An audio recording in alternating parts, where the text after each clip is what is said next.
Halo,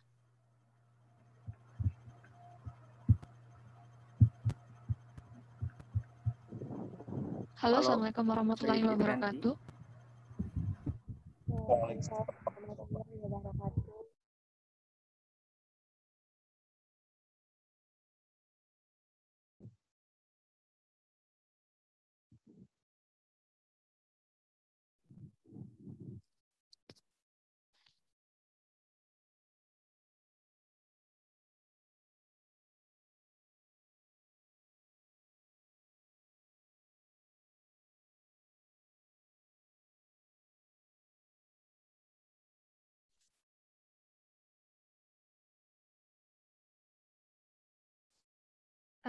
Baiklah, apakah suara saya terdengar?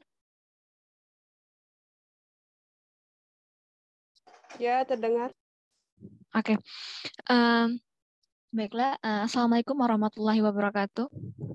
Waalaikumsalam warahmatullahi wabarakatuh.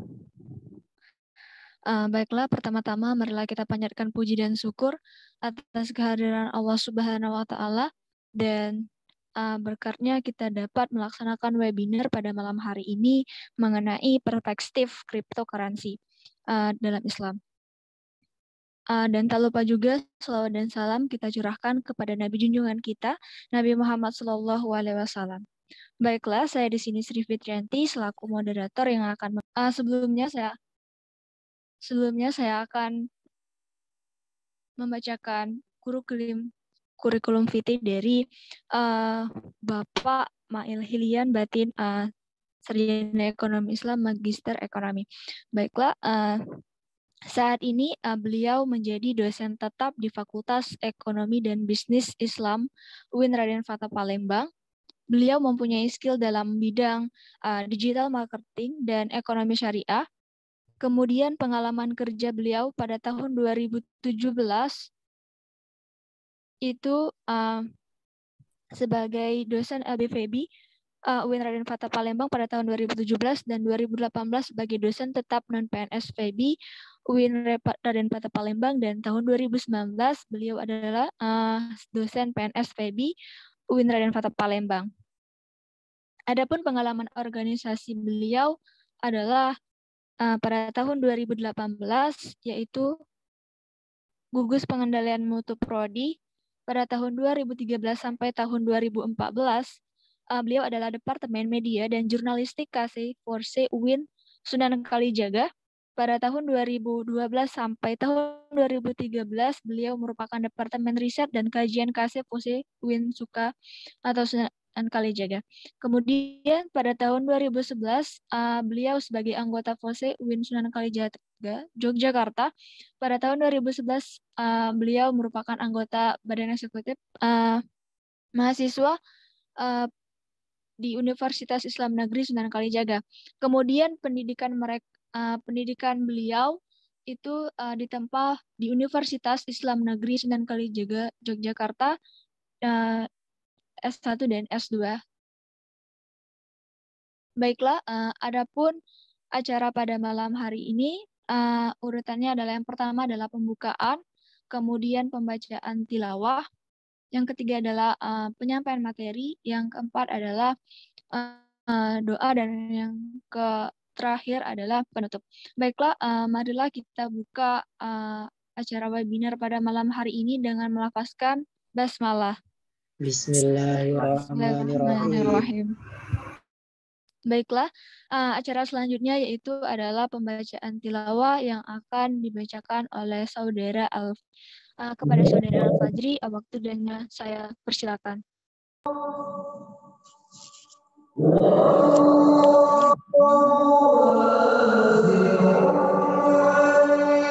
Assalamualaikum warahmatullahi wabarakatuh. Waalaikumsalam warahmatullahi wabarakatuh.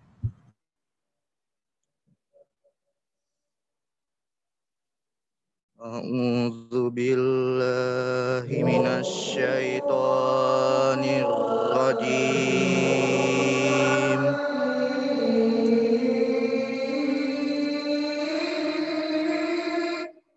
Bismillahirrahmanirrahim.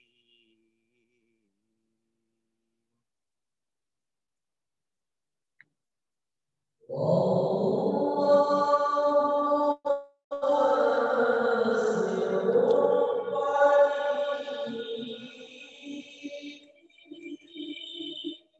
huwa qahiru fawqa ibadihi wa yursilu alaikum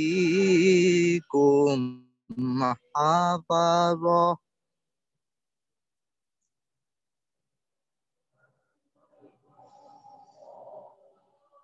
Hatta idza jaa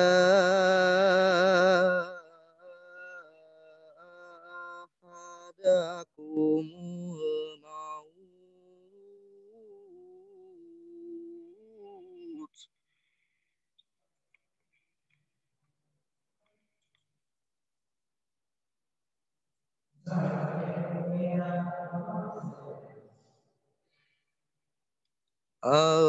al-mautu tawaffat rusuluna wa hum la yufarritun.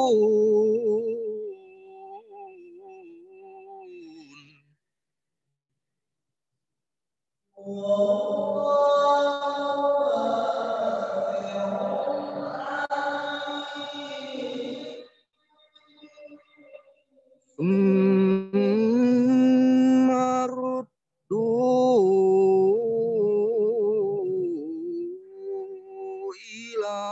ilallahi maulahumul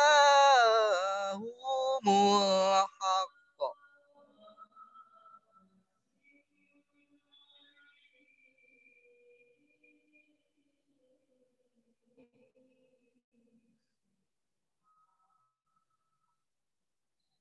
Ala lahul hukmu wa huwa asra'ul hasibin.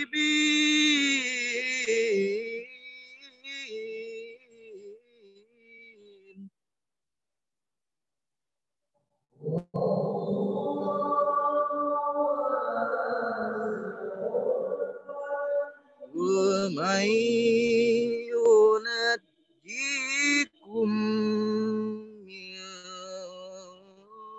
ظُلُمَاتِ الْبَرِّ وَالْبَحْرِ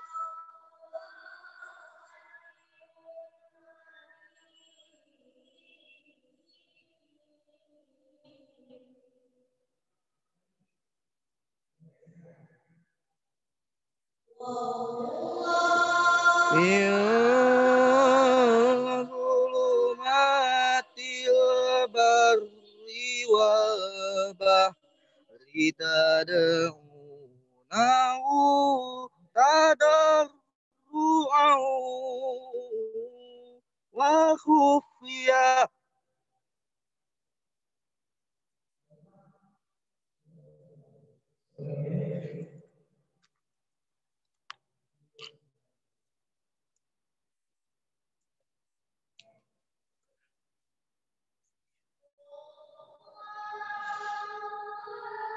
La in anjana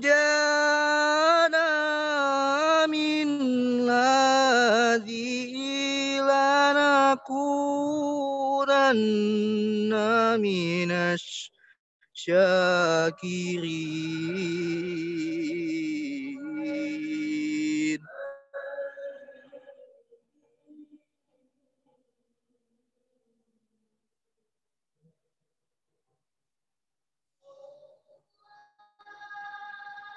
Qulillahu yunajjikum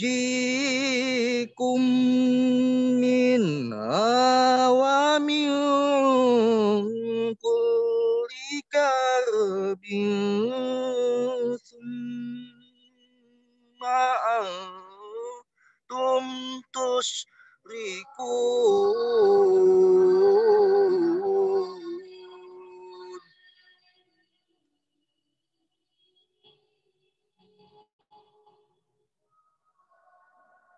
Qul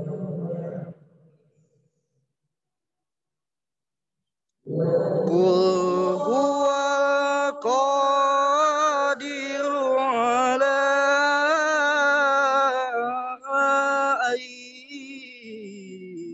yab'atsa alaikum adaba.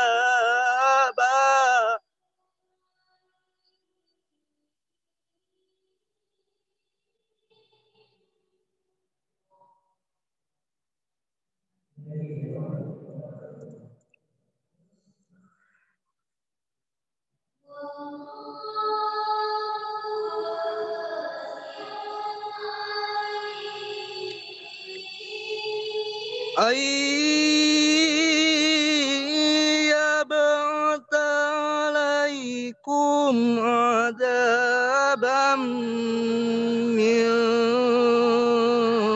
fawqikum aw min tahti arjulikum.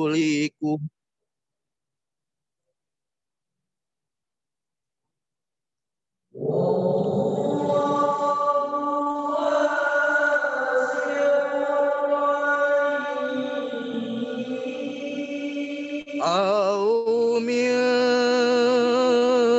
tahti arjulikum au yalbisakum syi'an wa ba'dakum ba'sa ba'd.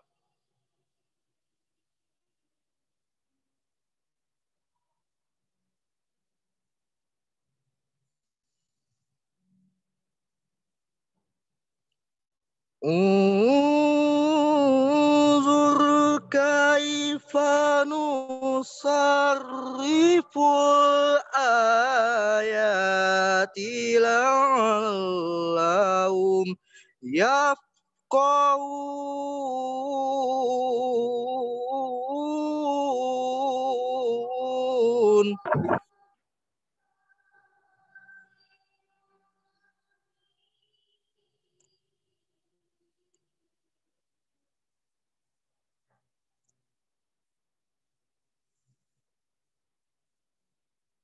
Wa kadzdzaba bihi qaumuka wa huwa haqqu qul lastu alaikum biwakil.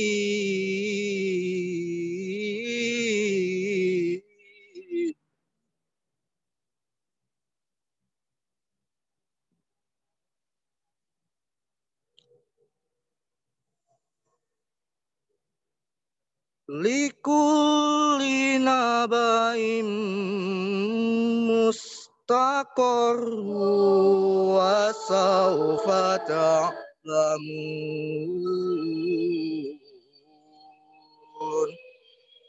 Shadaqallahul azim. Assalamualaikum warahmatullahi wabarakatuh. Waalaikumsalam. Baiklah, Waalaikumsalam. baiklah, terima kasih kepada saudara Al-Fajri. Semoga mendapatkan rahmat dari Allah Subhanahu wa Ta'ala dan yang mendengarkannya mendapatkan pahala. Baiklah, acara selanjutnya langsung saja kita ke pemateri, yaitu adalah Bapak Ma'il Hilian. Kepada Bapak Ma'il Hilian, saya persilakan untuk menyampaikan materi mengenai perspektif cryptocurrency. Kepada Bapak, saya persilakan. Baik, terima kasih kepada moderator Sri Fitriyanti. Ya, terima kasih kembali. Ya, Assalamualaikum warahmatullahi wabarakatuh. Waalaikumsalam warahmatullahi wabarakatuh. Baik, yang kami hormati Presiden Pakis terpilih 2021 sampai 2022 M. Rizky Fadilah, kemudian seluruh departemen yang mungkin di sini ada hadir anggotanya atau pengurusan sebagai macamnya itu, dan tidak lupa juga yang kami hormati juga para penonton mungkin yang di luar Pakis ada hadir di sini. Kami ucapkan terima kasih sudah mau join dan mau belajar bareng. Baik, alhamdulillahirabbil alamin, wassalatu wassalamu ala asrofil anbiya'i wal mursalin wa ala alihi washabbihi ajmain, amma ba'du. Segala puji bagi Allah yang telah memberikan kita nikmat sehat dan kesempatan sehingga kita semua masih diberi kesempatan dalam acara Departemen Riset and Development terkait Bincang Ekonomi Islam Terpadu Jilid 2. Dan judulnya tidak kalah seru sih kalau menurut Bapak, ini seru judulnya. Karena apalagi dibumbui dengan perspektif Islam. Nah, ini biasanya kalau ada fenomena kemudian ditambahi dengan Islam, biasanya erat kaitannya dengan haram atau halal itu biasanya. Nah, jadi jangan sampai kita menjudge sesuatu atau fenomena apapun itu yang terjadi pada masa modern saat ini tanpa adanya dasar. Nah, di sini nanti sedikit clue terkait materi ini. Ini materinya belum Bapak kasihkan memang kepada panitia. Memang ini surprise. Nanti kalau misalnya di akhir sesi, adik-adik sekalian atau teman-teman yang join di sini ingin meminta filenya, nanti bisa Bapak kirim kepada panitia untuk file tentang cryptocurrency. Baik. Kemudian selawat beserta salam semoga tetap kita panjatkan, kita aturkan kepada Nabi akhir zaman. Tidak ada lagi Nabi selain beliau, Nabi Muhammad SAW. Semoga di hari kiamat kelak kita diakuinya sebagai umatnya dan mendapatkan syafaat di hari kiamat kelak. Amin ya robbal alamin. Baik, langsung saja Bapak tampilkan materi yang bikin deg-deg seru ini, ya kan? Di sini Bapak pastikan Bapak bukan ahlinya di bidang agama ini, ya. Bukan bidangnya agama. Jadi di sini Bapak kasih gambaran dulu awalnya tentang cryptocurrency. Kemudian yang kedua barulah kita masukkan di dalam perspektif Islam, bagaimana Islam melihat fenomena ini sendiri. Nanti barulah kita diskusikan. Itu kira-kira clue-nya. Ini belum Bapak tampilkan. Baik, sudah bisa share Bapak ya. Nah, ini. Baik. Untuk judulnya yang bikin seantero dunia mungkin pada waspada terkait fenomena cryptocurrency. Bagaimana sih Islam melihat fenomena cryptocurrency? Itu untuk gambarnya di bawah itu berbagai macam logo yang digunakan oleh cryptocurrency. Jadi cryptocurrency ini yaitu sebuah sebutan bagi mata uang digital. Itulah cryptocurrency. Kalau untuk bagiannya ada berbagai macam. Nanti kita jelaskan di sini. Nah, ini seperti Bapak bilang tadi, untuk batasan pembahasannya agar tidak terlalu melebar terkait waktu juga. Pertama kita akan melihat terkait gambaran umum cryptocurrency, kemudian dalam perspektif Islam itu bagaimana. Yang di bawah itu, logo-logo di bawah itu merupakan logo-logo dari cryptocurrency. Jadi banyak cryptocurrency, bukan cuma satu. Nah, ini gambaran tentang cryptocurrency. Sejak 2013, cryptocurrency mulai mendapat perhatian dari masyarakat dunia. Banyak media mulai memberitakan mata uang digital ini. Namun kehadiran cryptocurrency menimbulkan pro dan kontra. Kemudian dalam pengertiannya sendiri, cryptocurrency adalah sebuah mata uang digital atau virtual yang dijamin oleh kriptografi.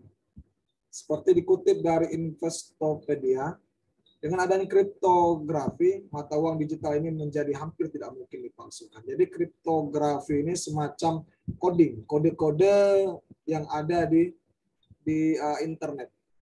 Jadi kita tidak bisa untuk memanipulasi. Sistem semua sudah mengatur. Nah, kalau untuk sejarah cryptocurrency ini dari masa ke masa, Bapak ambil referensi dari Glean, Sedangkan Glintz mengambil dari Bright Finance, Money Crosser, Forbes, CNBC. Nah, awal mulanya itu pada tahun 98 pada saat krisis moneter Indonesia pada saat itu.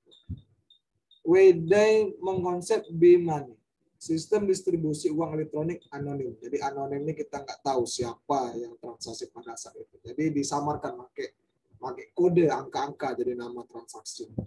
Kemudian pada tahun 2008 dokumen Bitcoin. Nah, jadi yang terkenal ini sebenarnya Bitcoin. Jadi kalau adik-adik membaca atau mendengar cryptocurrency, ya itulah Bitcoin namanya.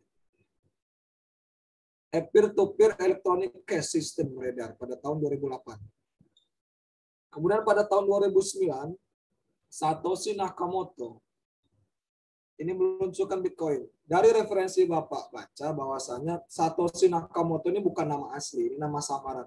Tidak tahu dia itu orangnya mana, negara mana, nggak tahu. Cuman kalau melihat dari namanya bisa jadi itu nama-nama orang Jepang. Ya kan, cuman nggak tahu bisa aja negara China mungkin yang menggunakan nama itu.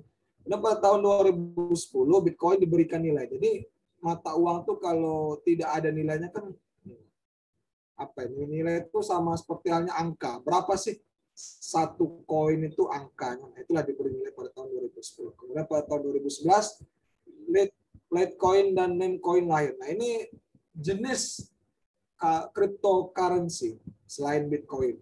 Kemudian pada tahun 2012 WordPress dan Microsoft terima pembayaran dengan Bitcoin. Nah, jadi nanti ada di slide selanjutnya negara-negara mana saja yang menentang atau yang menyetujui adanya cryptocurrency. Kalau untuk WordPress dan Microsoft menerima pembayaran transaksinya menggunakan Bitcoin. Pada tahun 2013 Dogecoin lahir. Kemudian pada tahun 2014 Britania Raya mempelajari peran mata uang kripto untuk ekonominya. Kemudian muncullah ATM Bitcoin pertama di Amerika Serikat. Jadi mereka baru support Bitcoin. Kemudian pada tahun 2017 nilai Bitcoin mencapai $10.000 Amerika Serikat. Bayangkan $10.000 itu berapa? Kalau dikalikan kurs pada saat itu. Itulah jumlah rupiah. Itu satu Bitcoin. Kemudian pada tahun 2021, nah ini lagi heboh. Market value Dogecoin mencapai $1 miliar Amerika Serikat karena tweet Elon Musk. Elon Musk ini siapa sih Pak? Ini adalah pendiri dari mobil Tesla. Jadi beliau membuat tweet di Twitternya, boleh transaksi, beliau menerima transaksi pembelian mobil Tesla menggunakan cryptocurrency. Nah, itu asal muasal di sini. Nah, ini logo-logonya dari cryptocurrency. Bitcoin lahir pada tahun 2019, Litecoin 2011, Ripple 2013. Ini sebutannya BTC, LTC, XRP itu di bursa. Dogecoin, Doge, Peercoin, PPC itu 2012. Nah, kemudian untuk karakteristiknya sementara itu BitDegree menjelaskan berbagai definisi cryptocurrency dari karakteristik dan kegunaannya. Ini ada 6 karakteristik. Yang pertama digital adalah mata uang digital yang berarti hanya berlaku di komputer. Itulah kenapa namanya cryptocurrency, yaitu mata uang digital. Tidak ada dalam bentuk fisik atau logam atau uang kertas, itu nggak ada. Itu cuma tercatat di sistem, itulah digital. Kemudian peer-to-peer, artinya dapat digunakan untuk transaksi dari satu orang ke orang lain yang secara online. Jadi untuk melakukan transaksi itu bisa ada pembeli, ada penjual, itu namanya peer-to-peer. Kemudian global, sama cryptocurrency sama di setiap negara. Maka transaksi dapat dilakukan secara bebas antar negara tanpa terpengaruh oleh kurs. Jadi sama. Seluruh dunia menyepakati, oh itu harganya sama. Jadi nggak ada kaitan dengan kurs, dengan krisis dan sebagainya macam. Itu paling-paling kalau misalnya dirupiahkan itu ngaruh ke kurs mata uang masing-masing. Kalau misalnya dirupiahkan atau didolarkan sebagainya macam. Kemudian terenkripsi. Setiap pengguna memiliki kode tersendiri untuk bertransaksi dengan kripto. Setiap melakukan transaksi, pengguna tidak bisa melihat transaksi tersebut dilakukan oleh siapa dan di mana, tidak ada nama asli dalamnya itu. Karena kemudian lebih dari itu tidak ada aturan apapun tentang siapa yang bisa menggunakan cryptocurrency dan digunakan untuk apa. Jadi untuk penjaminnya itu nggak ada di sini. Kalau misalnya terjadi penipuan dan sebagainya macamnya, nah itulah nanti akan kita masukkan dalam perspektif Islam bagaimana untuk melihat itu. Kemudian terdesentralisasi. Transaksi uang pada umumnya selalu melibatkan pihak yang menengahi setiap transaksi seperti bank. Kalau misalnya kita melakukan proses transaksi menggunakan bank, itu orang bank yang menjaminnya. Kemudian namun di dunia kripto tidak ada bank atau pihak tersebut. Setiap orang bertanggung jawab atas uang mereka sendiri. Itu terdesentralisasi. Kemudian trustless. Dalam menggunakan kripto, kamu tidak perlu percaya kepada siapapun dalam sistem. Nah ini dari unsur kepercayaannya aja di sini. Ini karakteristik. Kemudian untuk fungsinya ada 3. Nah ini akan kita kupas. 3 ini. Ini secara umum ini, belum masuk dalam perspektif Islam. Kalau untuk fungsinya, 1, membeli barang atau jasa. Seperti halnya tadi Microsoft dengan WordPress sudah menerima transaksi pembayaran menggunakan kripto. Dan di sini juga ada 2 perusahaan ternama Overstock dan Newegg itu juga menerima. Di banyak restoran, hotel, penerbangan, aplikasi dan bar bahkan menerima. Dikutip dari Cointelegraph. Ada perguruan tinggi yang juga sudah memberlakukan cryptocurrency. Ini seluruh dunia ini, bukan di Indonesia. Kalau di Indonesia malah heboh, timbul nanti fatwa-fatwa. Ini dunia. Namun kebanyakan perusahaan tersebut baru menerima Bitcoin. Jadi cryptocurrency yang lain itu belum diterima. Baru Bitcoin. Kemudian bisa juga kita lakukan sebagai sarana untuk investasi. Pada awal kripto populer, harganya terus meningkat tajam. Tak heran banyak orang mendadak kaya setelah investasi melalui cryptocurrency. Nanti kita akan melihat peredaran harganya dari tahun ke tahun itu berapa sih sebenarnya nilai 1 Bitcoin dengan $1, kemudian kita rupiahkan itu berapa. Nanti jangan sampai kalian melihat nilai ini seolah-olah wah nggak usah lah kerja lah. Jadi investor Bitcoin aja. Nah jangan sampai kalian. Karena kalau mahasiswa ini melihat angka kayak jutawan, miliarder tuh kayaknya itu sudah apa ya? Biasanya orang kalau melihat dolar matanya langsung S kayak logo dolar hijau. Kalau melihat Bitcoin itu bukan logo S lagi yang digunakan, tapi B garis. Itulah Bitcoin. Sama kayak mata uang baht Thailand. Nah, kemudian prinsipnya kurang lebih sama dengan prinsip ekonomi, yaitu harga akan naik ketika banyak permintaan. Jadi kalau prinsip ekonomi itu semakin banyak orang yang minta atau membeli, semakin tinggi harganya. Itu masih masuk ke dalam hukum ekonomi dasar. Kalau semakin banyak orang yang jual, harganya juga akan turun. Itulah stresnya orang investasi kripto. Jangan cuma mengharapkan untung tapi nggak mau rugi, itu salah itu. Itu namanya investor abal-abal itu. Ya orang mau apa ya? Orang mau kaya raya kan pasti ada risikonya. Cara yang salah pun, misalnya ngepet sekalipun itu ada risikonya. Risiko apa? Risiko ketahuan, risiko lilinnya mati, kan banyak risiko. Kemudian semakin banyak orang melakukan investasi yang kripto, maka harganya juga akan semakin naik. Namun belakangan kenaikan harga mata uang digital tersebut tidak signifikan beberapa tahun silam. Investasi kripto ini masuk ke dalam ranah high risk, high return. Jadi kalau nggak sanggup miskin, nggak usah kaya berarti. Itu intinya itu. Kemudian mining atau pertambangan, ini sini pernah diliput sih. Ya kayak yang ketiga fungsi ini sudah pernah diliput di berita-berita nasional. Seperti halnya pertambangan. Bapak ada sih videonya. Adik-adik juga bisa lihat sih di YouTube videonya bagaimana mereka tuh sibuk menambang kripto atau Bitcoin. Sampai-sampai komputernya tuh ada banyak. Dan juga bukan komputer eca-eca. Itu komputer yang full kinerjanya itu yang tidak pernah bisa mati komputernya. Jadi benar-benar suplai dayanya itu diperhitungkan di situ. Nah itu kayak nambang ya, mining ini. Pada dasarnya pengguna harus memecahkan teka-teki kripto yang rumit untuk mengkonfirmasi transaksi dan mencatatnya dalam blockchain. Nah, blockchain ini salah satu sistem yang mencatat transaksi itu blockchain. Itulah kenapa transaksi jual beli itu bisa dilakukan atau investasi bisa dilakukan karena adanya sistem blockchain ini sendiri. Kemudian teka-teki tersebut bisa dipecahkan dengan cara minim. Semakin besar daya komputasi pengguna, maka semakin besar pula peluang mereka untuk memecahkannya. Nah, di sini minim, nambang. Jadi kalau kalian ditanya kerja apa? Nambang. Nambang tuh, nambang apa? Nambang Bitcoin. Sudah bilang aja kayak gitu. Oh, tambang ternyata. Cuma nggak tahu dilihat, nggak pernah keluar rumah orang ini kan. Jangan sampai yang viral kayak gitu tuh. Tetangganya sinis, diviralkannya seolah-olah dia ngepet. Nah, jangan sampai ya. Sekarang nih nggak tahu lah ya. Orang-orang cara pikir orang dulu itu orang itu kerja itu kalau keluar pulang pergi pagi pulang malam tuh kerja.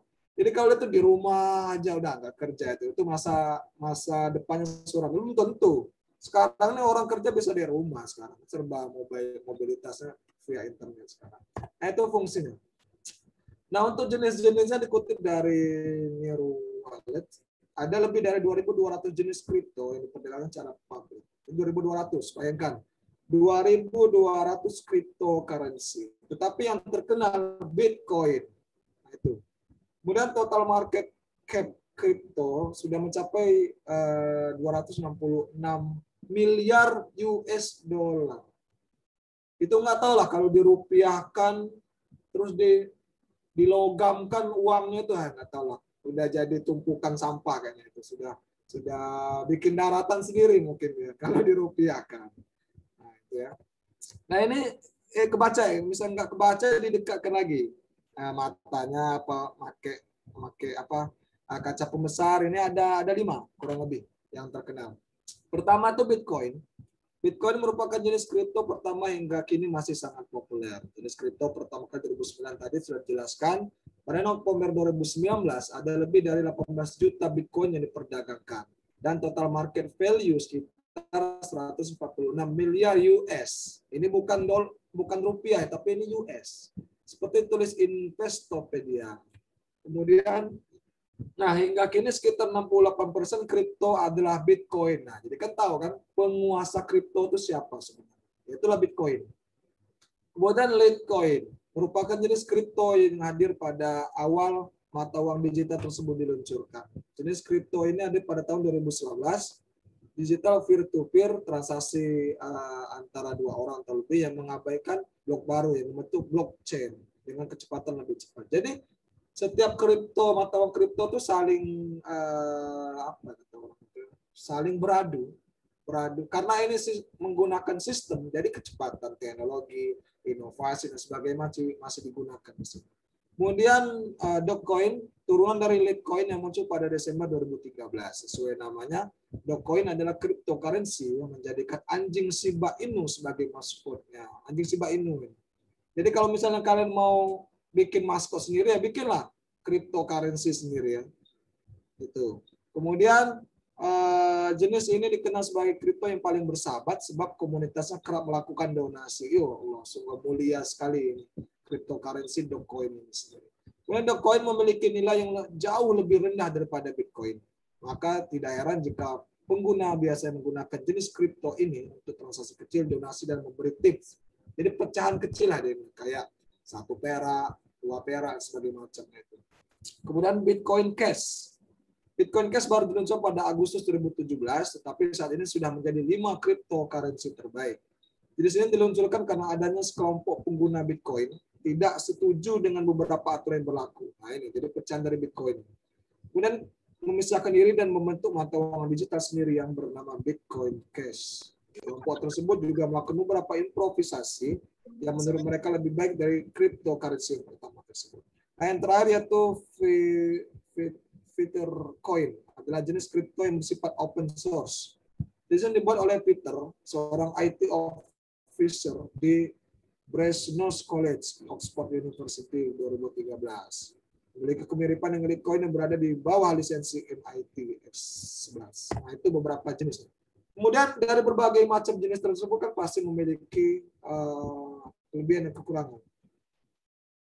Tapi secara umum ini kelebihan dan kekurangan dari cryptocurrency. Yang pertama kelebihannya. Universal, seluruh dunia bisa menggunakan kripto, sementara itu tidak semua orang memenuhi syarat untuk mendaftar menjadi nasabah di sebuah bank. Nggak usah pakai syarat. Oleh karena itu, kripto dianggap universal karena tidak ada syarat apapun untuk menjadi penggunanya. Asal ada duit aja sih. Kalau ada duit, bisa untuk memiliki kripto. Kemudian cepat, transaksi dengan kripto terbilang cepat jika dibandingkan dengan transaksi di bank. Karena ini menggunakan sistem, mereka juga saling adu inovasi. Jadi mereka banyaknya 2.200 cryptocurrency itu menjadi pilihan bagi nasabah sendiri memilih kripto yang bagaimana yang mereka inginkan. Itu cepat. Kemudian transparansi. Setiap pengguna kripto bisa melihat semua transaksi yang pernah dilakukan. Namun tentunya kamu tidak akan mengetahui transaksi tersebut dilakukan oleh siapa karena hanya dalam bentuk angka tanpa identitas. Nah, ini pertama. Yang ketiga transparansi, dan terakhir itu kontrol pribadi. Setiap pengguna bertanggung jawab atas uangnya masing-masing. Ini kelebihannya. Kemudian ada pun kekurangannya, celah bagi kejahatan. Tidak ada yang tahu siapa yang ada di balik sebuah kode kriptografi. Oleh karena itu banyak orang memanfaatkan cryptocurrency untuk kejahatan. Mereka bisa bertransaksi untuk barang atau hal-hal ilegal dengan mata uang digital ini tanpa bisa dilaksanakan. Ini kejahatan. Apalagi setiap perusahaan, beberapa perusahaan sudah melegalkan transaksi bisa menggunakan Bitcoin. Kemudian sekali lupa password, semua uang bisa hilang. Karena kripto menggunakan sistem password tanpa ada pihak yang mengaturnya. Maka kamu berisiko kehilangan semua uang di akunmu tersebut jika lupa password. Biasanya kita kalau misalnya menggunakan kayak akun banking, lupa password bisa langsung menghadap ke banknya. Bisa ke CS, bisa telepon, kita bisa rubah lagi passwordnya. Kalau di kripto itu nggak bisa. Kemudian masih banyak yang menganggapnya ilegal. Banyak negara masih menganggap kripto ilegal dan tidak berlaku untuk transaksi jual beli di negara. Nanti kita akan melihat beberapa negara yang legal, ilegal, atau netral. Indonesia di mana sih posisinya? Nanti ada di setelah ini. Nah, ini 10 cryptocurrency yang memiliki market di atas 100 miliar dolar. Bitcoin masih menduduki di peringkat pertama, yakni 19 miliar. Ethereum, Ripple, Dash, Bitcoin, NEM, Monero, sampai VIVX. Nah, ini. Untuk sebelah kanan itu harga-harganya, harga jual dan harga beli. Itu bisa terlihat nilai manakah yang memiliki nilai yang paling tinggi di antara cryptocurrency. Itulah Bitcoin. BTC itu Bitcoin. Itu dari Business Insider. Nah, di sini Bitcoin kalau kita benturkan satu Bitcoin ini berapa satu US dollar sih sebenarnya? Tadi sudah disampaikan investasi Bitcoin atau cryptocurrency ini high risk high return. Pada tanggal 18 Februari 2017 untuk harganya ini kisaran masih di angka 3.909 dolar. Kemudian sampai kepada tanggal 17 Februari 2018, berarti kan ini ada kisaran 1 tahun. 1 tahun dia sudah mencapai di angka 11.000. Pernah waktu itu menembus angka 20.000 dolar. Rentang 2017 sampai 2018. Tetapi data yang Bapak lacak bahwasanya per April 2021 ya kan, 57.000.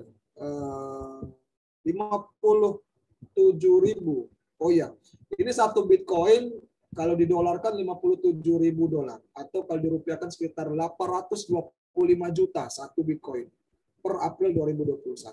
Kemudian per 18 Juni 2021 satu Bitcoin turun harganya menjadi 38.153 dolar, dirupiahkan 553 juta 159.423. Data per 18 Juni. Kerasa kan turun anjloknya itu.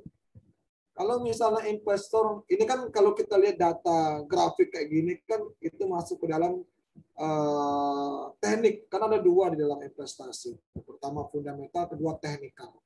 Masuk ke dalam grafik-grafik harga ini masuk ke dalam teknikal. Kita melihat grafik apakah dinaik, apakah turun. Kapan kita menjual, kapan kita membeli. Inilah namanya grafik teknikal.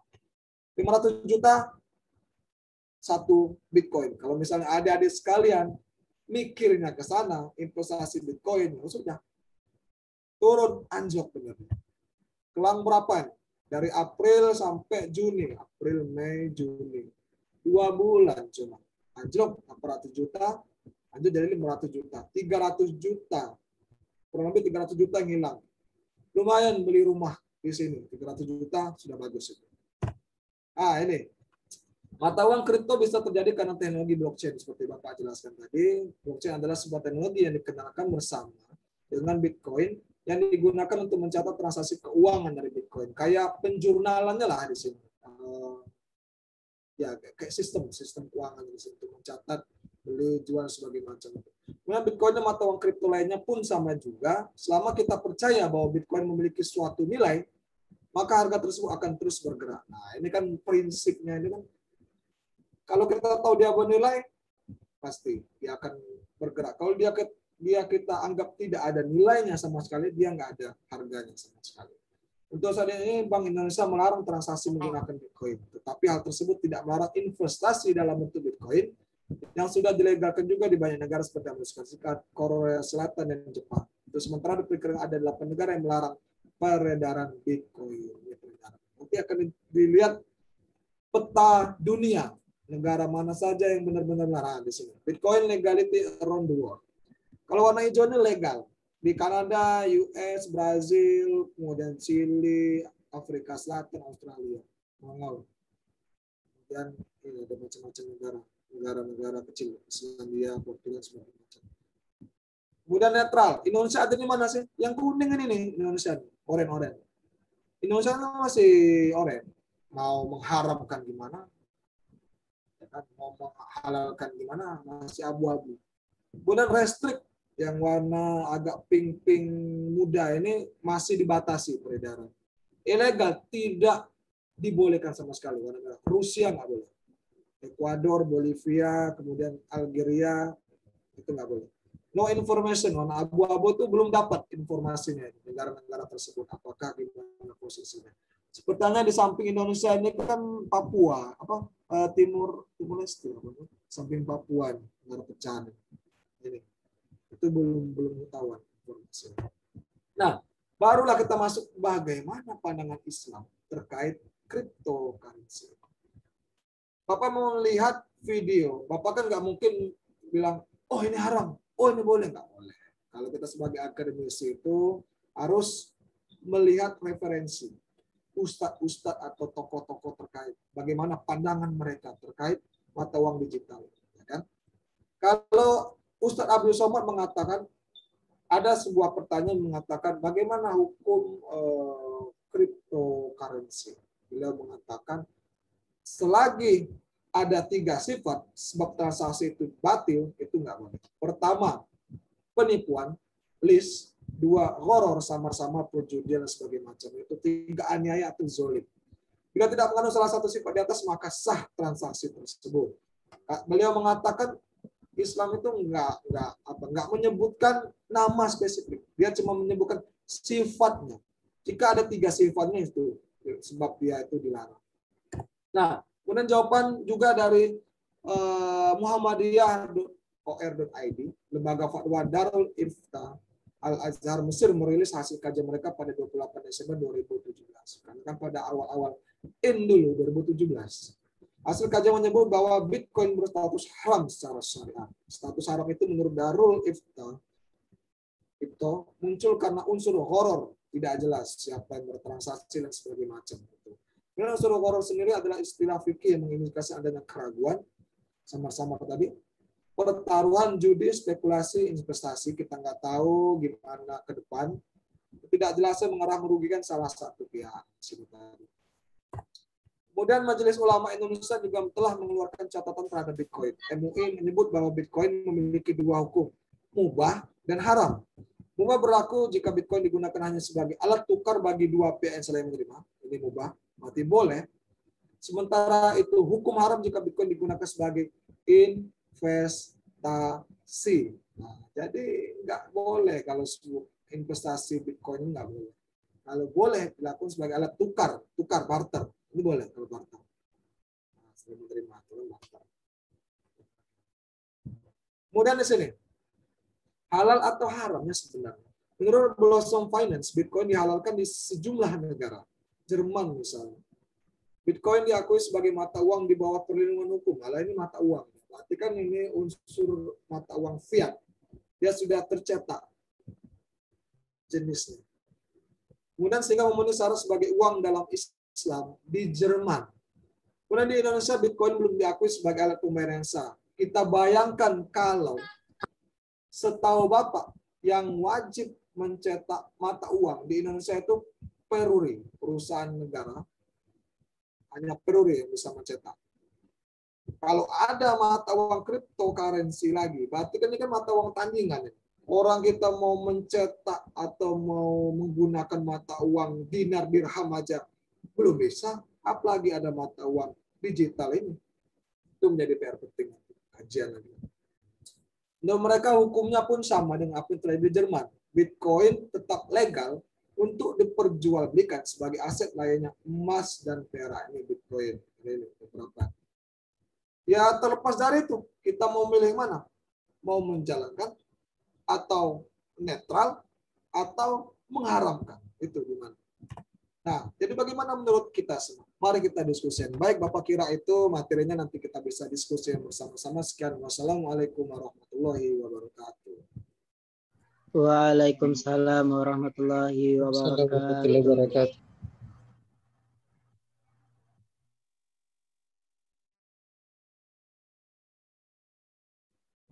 Bapak kembalikan kepada moderator, boleh untuk memimpin jalannya diskusi. Mungkin ada tanya jawab atau tidak jelas sebagai macamnya, silakan. Oke, kepada saudari Sri Fitranti. Baiklah, dari penjelasan materi Bapak Mail Kilian Batin mengenai bagaimana cryptocurrency dalam perspektif Islam dan terus dalam mata uang digital. Kepada teman-teman, saya persilakan dan aturan dalam memberikan pertanyaan, silakan di chat di room Zoom, di room chatnya, atau menggunakan fitur raise hand. Setelah itu saya akan memilih teman-teman yang akan bertanya, saya akan persilakan dan silakan nonaktifkan mikrofonnya jika saya persilakan. Baiklah, kepada teman-teman yang ingin bertanya, silakan bertanya di kolom room chat atau menggunakan fitur raise hand. Terima kasih.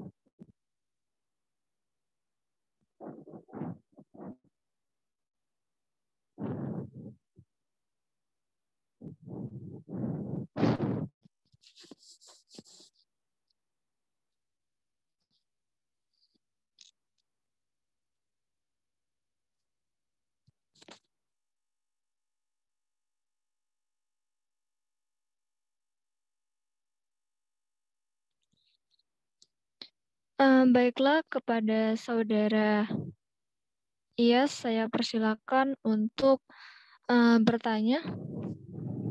Silakan aktifkan mikrofonnya. Bisa dibacakan saja, Mbak. Soalnya agak ribut di sini. Oke, baik.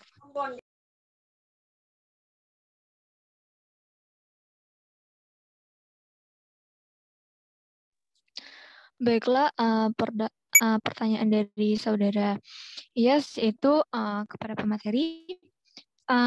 Saudara Iyas dari Kasifo Sistem Bungaya Makassar bertanya mengenai bagaimana jika konsep uang digital atau Bitcoin sudah bisa menjadi alat tukar nanti di Indonesia, berarti hukumnya menjadi halal.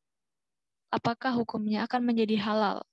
Baik, kepada pemateri bisa langsung dijawab pertanyaannya.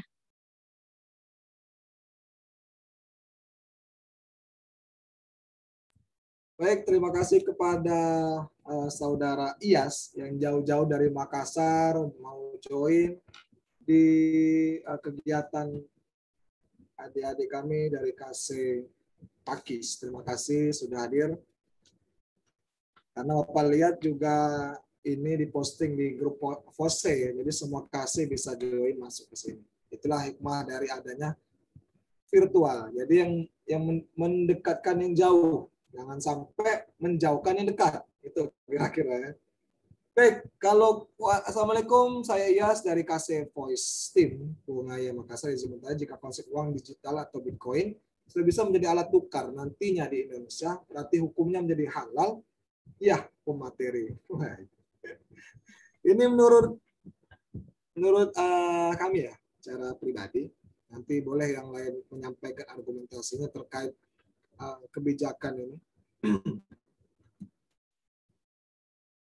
Terkait penggunaan mata uang Bitcoin misalnya sebagai alat pembayaran misalnya kan, sebagai alat pembayaran misalnya yang menggantikan mata uang rupiah, ya kan? Kalau misalnya menggantikan mata uang rupiah berarti berat kajiannya itu, merubah pola, ya kan? Yang itu ada fenomena mata uang digital nilainya mahal, tiba-tiba mau dijadikan mata uang suatu negara. Kalau Indonesia Bapak kira jauh untuk penerapan mata uang ini sendiri. Kalau terkait investasi itu sudah jalan. Investasi Bitcoin ada di Indonesia, bisa dicek di Indodax. Indodax itu semua cryptocurrency ada di sana semua. Ada di sekalian bisa dicek.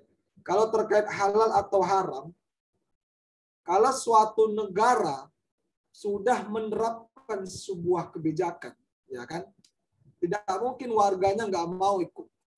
Itu logikanya. Apalagi dia menggantikan mata uang rupiah. Kalau kita misalnya, haram itu, aku nggak mau menggunakan transaksi Bitcoin karena itu nggak jelas fatwanya dan sebagainya macam. Ya sudah, silakan kata negara. Silakan kalian kalau misalnya nggak setuju dengan penerapan mata uang Bitcoin. Terus gimana kita mau bertransaksi coba?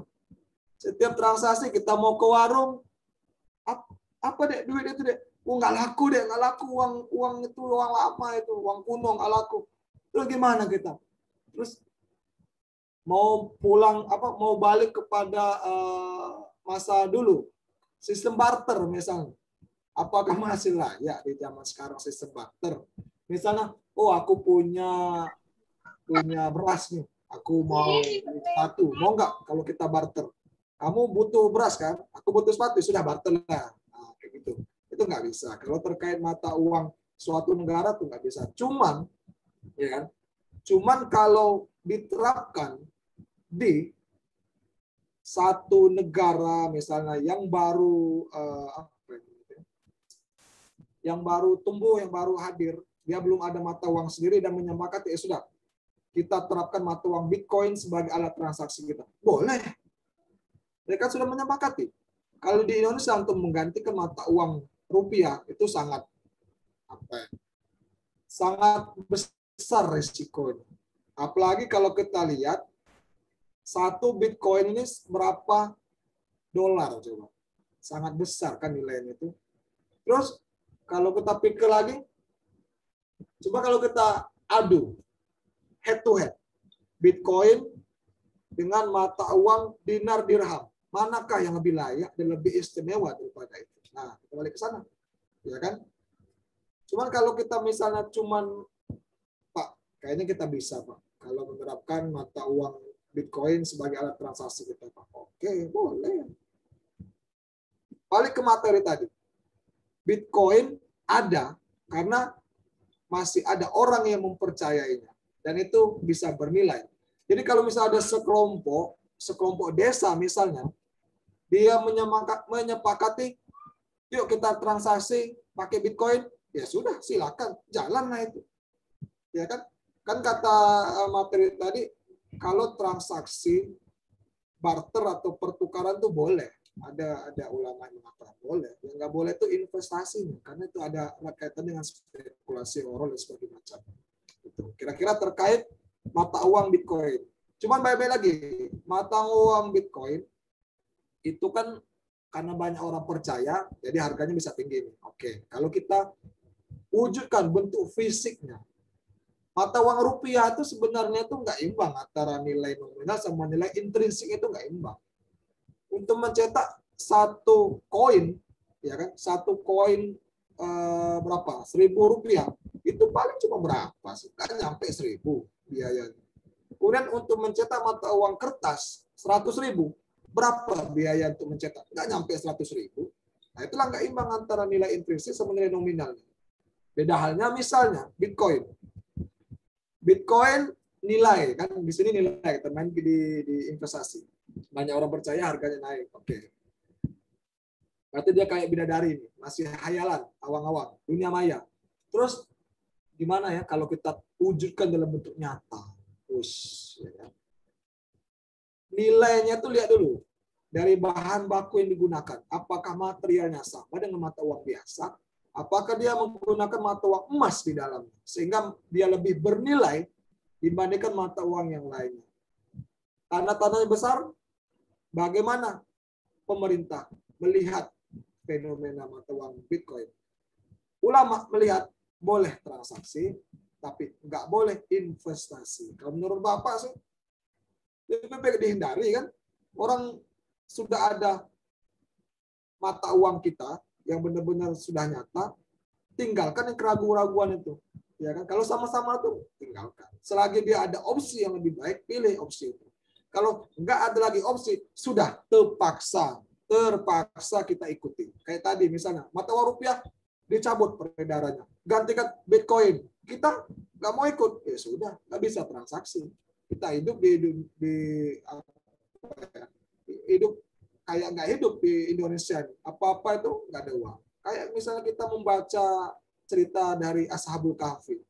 Dia tidur di dalam gua, bangun beda zamannya. Dia mau beli roti nggak laku. Gimana coba? Nah, itulah kira-kira terkait Bitcoin sendiri. Baik, Bapak kira itu untuk saudara Iyas, semoga dapat membantu.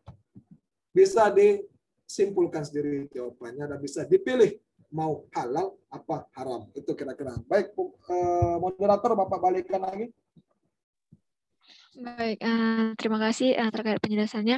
Oke, langsung saja kita pertanyaan selanjutnya dari saudara Ibnu Habib, yang akan langsung saya bacakan saja. Beliau berasal dari Fakultas Ekonomi Bisnis Islam dari UINSU.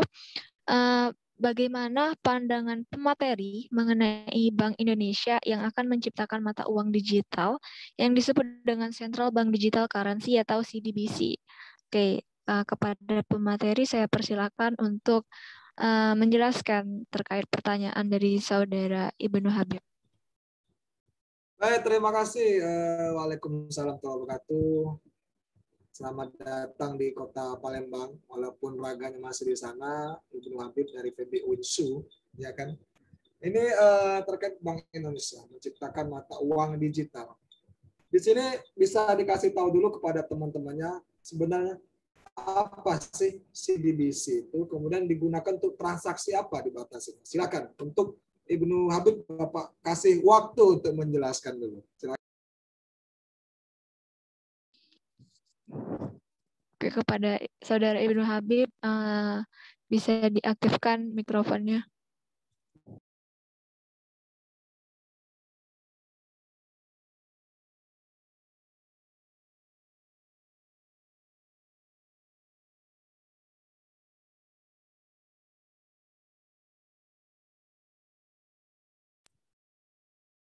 Mana Ibnu Habib?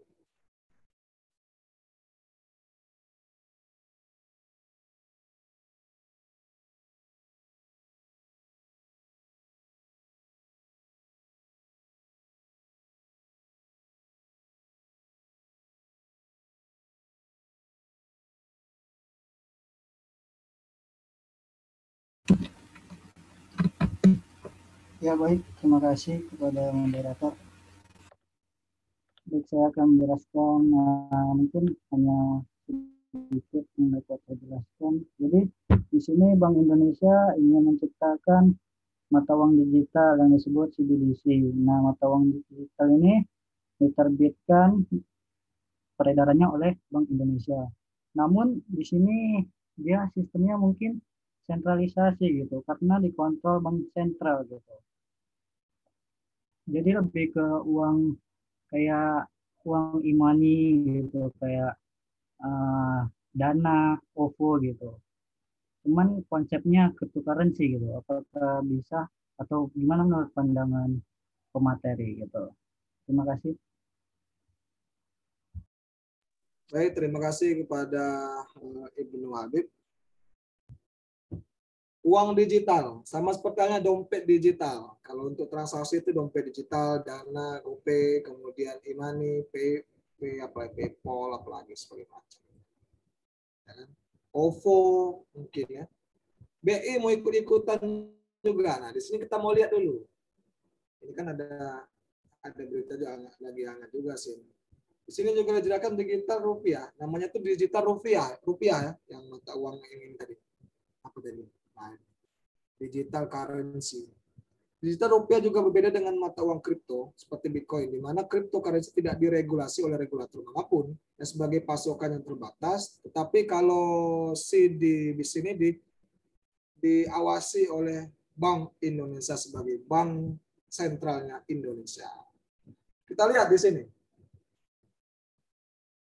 Fenomena cryptocurrency, mata uang digital. Berarti di sana ada angka-angka di dalamnya, ya kan?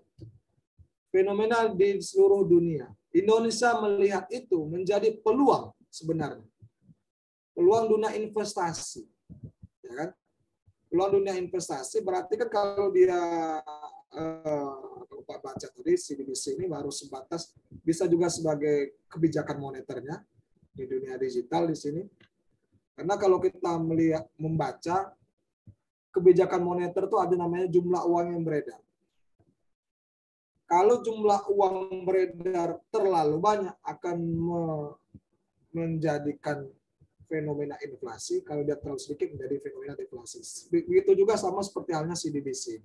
Peredarannya tetap dibatasi di situ. Nah, terkait hal tersebut kalau Bapak melihat, di sini kan di Indonesia belum boleh nih, transaksi menggunakan mata uang cryptocurrency. Ini sama, CBDC masuk ke dalam situ. Yang menjadi pembedanya nggak ada pengawas saja sih kalau kripto yang Bitcoin itu. Kalau rupiah, digital rupiah ada Bank Indonesia sebagai pengawas. Kalau ada apa-apa Bank Indonesia menjadi penjamin. Kalau Bapak melihat ini menjadi ajang investasi sebenarnya. Bank Indonesia mengeluarkan di digital rupiah. Yang jadi pertanyaan, adakah yang mau membeli mata uang itu? Kalau misalnya banyak orang optimis terkait investasi digital rupiah dan itu bisa menambah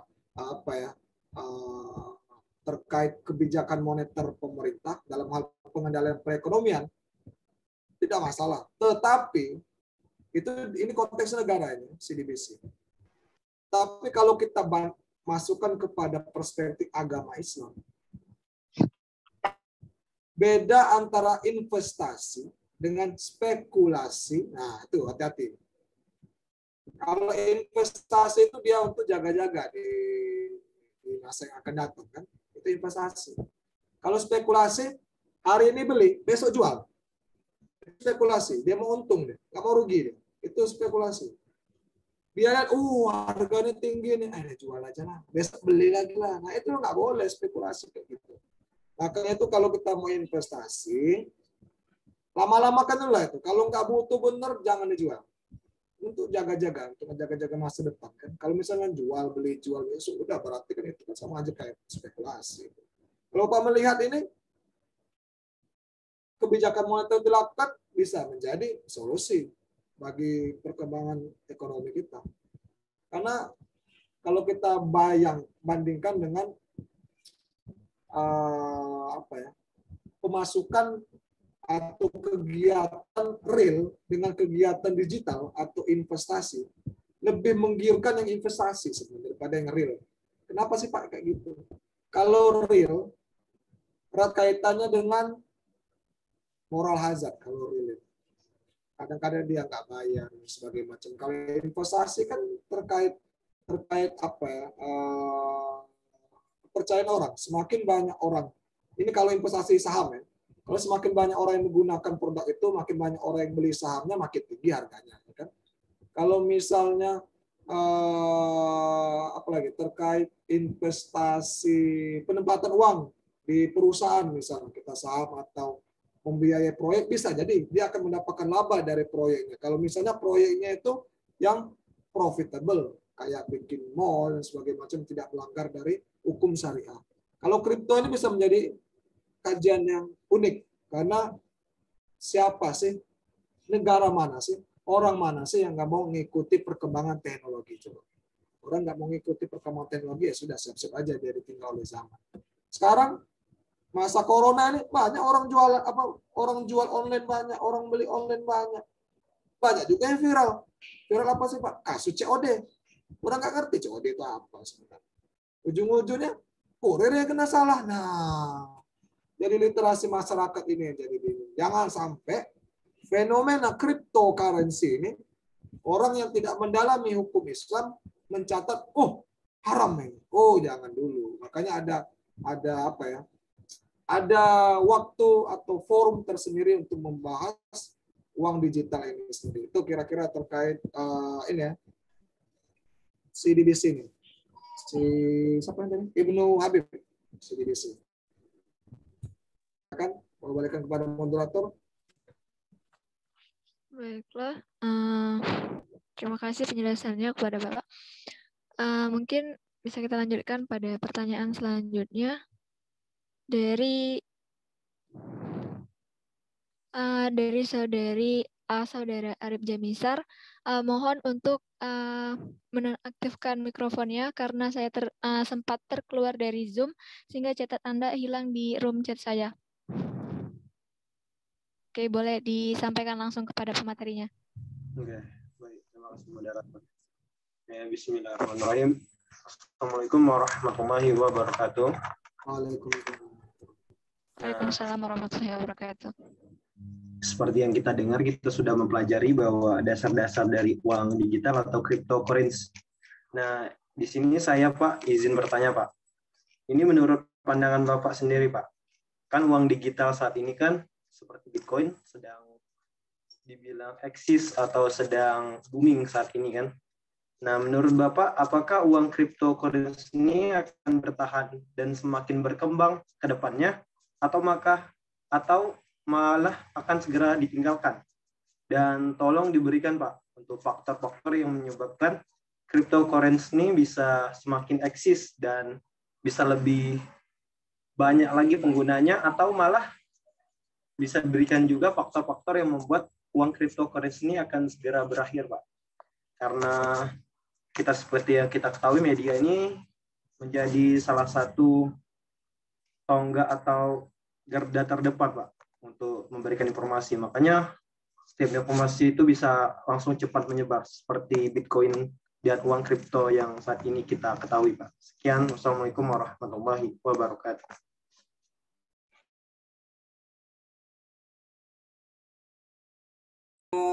Baik, terima kasih kepada pertanyaan dari Arif Jamisar. Kayaknya nggak tahu ya Arif ini apakah khawatir tentang perkembangan kripto yang semakin menggeliat, apakah menjadi tanda tanya, apakah saya ikut investasi juga apa enggak? Nah, itu jangan sampai. Ya, tentang eksis. Tadi dijelaskan terkait materi sebelumnya, kenapa Bitcoin bisa menjadi eksis? Karena banyak orang yang percaya, banyak orang yang masih ingin membeli. Kalau kita masuk kepada kaidah jual beli, semakin banyak permintaan pasti harganya akan naik, ya kan? Tetapi enggak serta-merta dia langsung naik terus. Tadi kan sudah dijelaskan di data bahwasanya pernah dia menembus angka 1 Bitcoin itu jenjang dari April sampai Juni, misalnya 2 bulan, dari 800 juta dia cuma 500 juta, hilang 300 juta sendiri dia nilainya.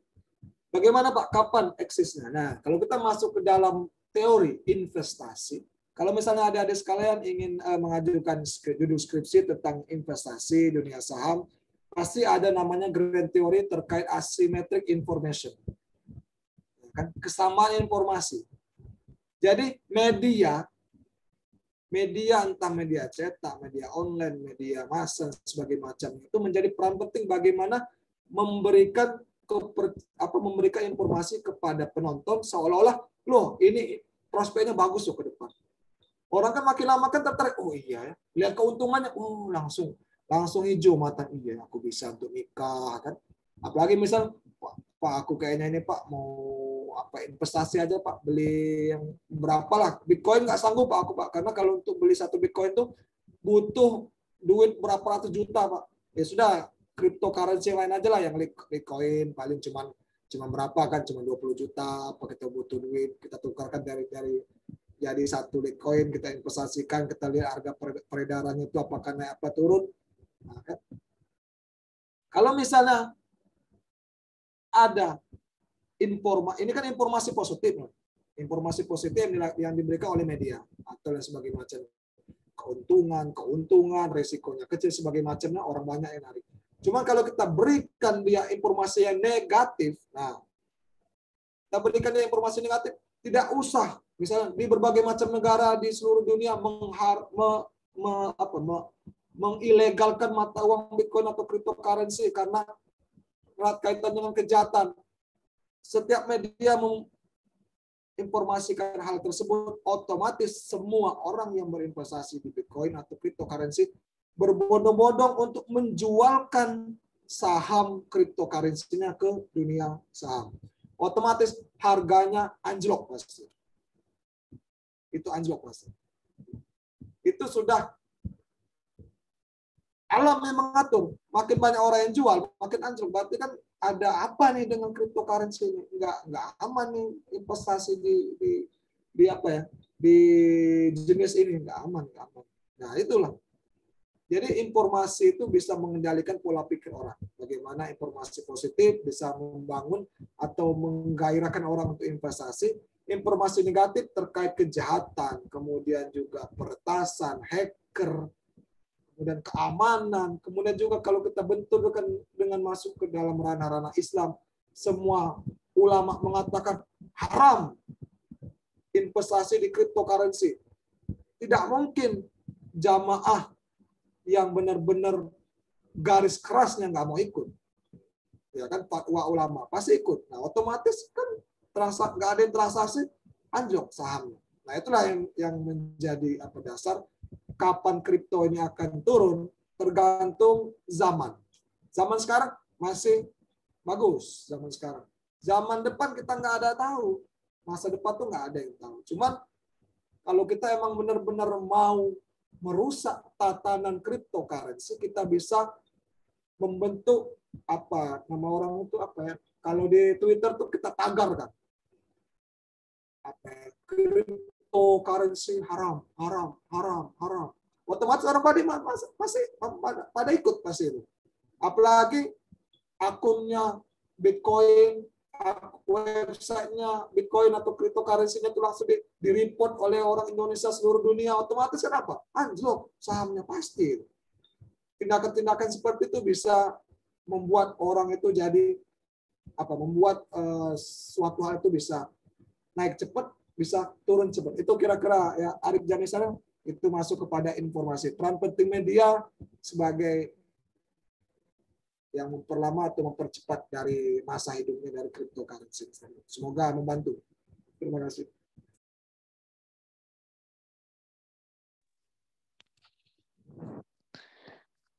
Baiklah, terima kasih Pak penjelasannya terkait kripto, apakah bisa bertahan atau akan bisa dikatakan atau punah. Baiklah, selanjutnya kepada saudara Muhammad Habibi, saya persilakan untuk menyampaikan pertanyaannya kepada Mas Materi. Oke, baik kalau Pak, sebelumnya saya di sini bertanya. Tadi kan Bapak sudah menjelaskan bahwasanya di Indonesia sudah melegalkan cryptocurrency sebagai alat atau sebagai komoditas. Namun di sini saya ingin bertanya, dalam legalitasnya cryptocurrency ini memiliki payung dilindungi oleh siapa? Dan juga banyak orang yang menganggap bahwasanya cryptocurrency ini dapat digunakan untuk alat investasi.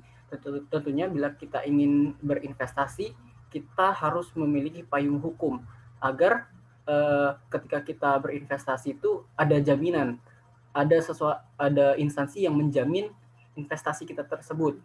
Itu saya yang pertama. Yang kedua, sebelumnya di Indonesia ada sebuah aplikasi yang mana aplikasi ini membuat suatu macam mata uang, dapat disebut juga sebuah macam mata uang yang berlaku pada aplikasi itu tersebut, yang mengatakan bahwasanya satu koin dari aplikasi tersebut setara dengan $1. Mungkin teman-teman di sini sudah juga banyak yang tahu, itu aplikasinya itu Fitub, yang mana dari Fitub itu memiliki imbal bagi membernya, yaitu memberikan imbalan berupa 1 VP atau poin mereka menyebutnya bahwasanya 1 VP itu setara dengan $1. Namun pada dasarnya ini tidak ada legalitas dari Bank Indonesia maupun dari OJK. Bagaimana tanggapan Bapak terhadap aplikasi tersebut? Oke, terima kasih. Baik, terima kasih pada Muhammad Habibie. Langsung aja moderatornya Bapak Sauti ya. Pak. Ya, boleh langsung dijawab. Ya.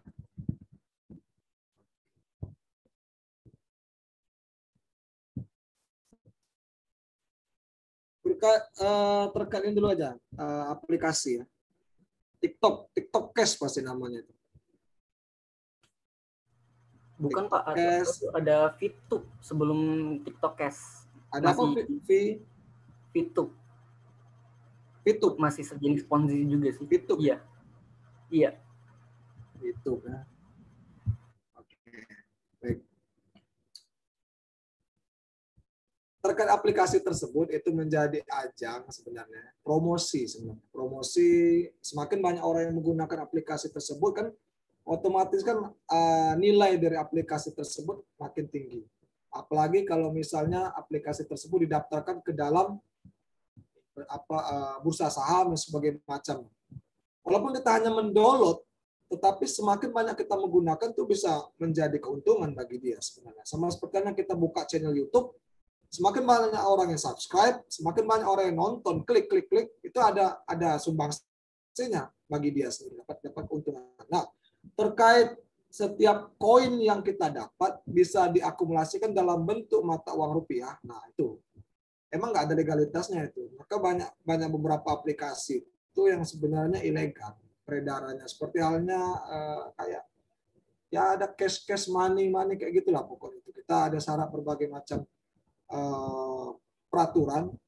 Kita harus menonton video, kita harus menyelesaikan aplikasi, kita harus mengguncang-guncangkan HP kita kayak di Shopee baru dapat koin, ya kan? Bisa ditukarkan. Siapa sih Pak yang sebenarnya itu yang menukarkan itu? Ya aplikasi tersebut sebenarnya. Jadi dari aplikasi tersebut ditukarkan dalam bentuk rupiah, dia bisa tukar dalam bentuk rupiah itu menjadi daya pikat oleh masyarakat itu sendiri. Kita rugi nggak sebenarnya Pak? Rugi sebenarnya. Rugi apa sih Pak? Rugi kuota. Rugi waktu kita sebenarnya itu untuk mendapatkan 1 koin itu aja sudah habis berapa kuota kita. Apalagi misalnya nonton video. Kalau adik-adik tahu kuota yang lebih cepat kemakan itu selain main games online itu salah satunya lihat video. Kita buka YouTube itu cepat. Kita buka Instagram lebih cepat lagi. Itu menjadi PR penting. Nah, kalau untuk penjaminnya makanya pemerintah nggak tinggal diam ya. Makanya pemerintah memblokir aplikasi-aplikasi benar-benar yang seperti ini. Kan sudah ada tuh TikTok Cash kan diblokir waktu itu. Diblokir karena ada apa sebutan ada lagi tuh. Money apa namanya itu. Ada sebutan berbagai macam aplikasi yang dia tuh menghasilkan uang itu apa namanya itu. Itu nggak boleh di Indonesia tuh. Itu Kominfo yang benar-benar berwenang untuk mencoret legalitas dari aplikasi tersebut. Kan kita kan nggak tahu kan, setiap developers program di Google Play, entah di App Store itu kan nggak tahu kita gimana mereka bisa timbul di situ.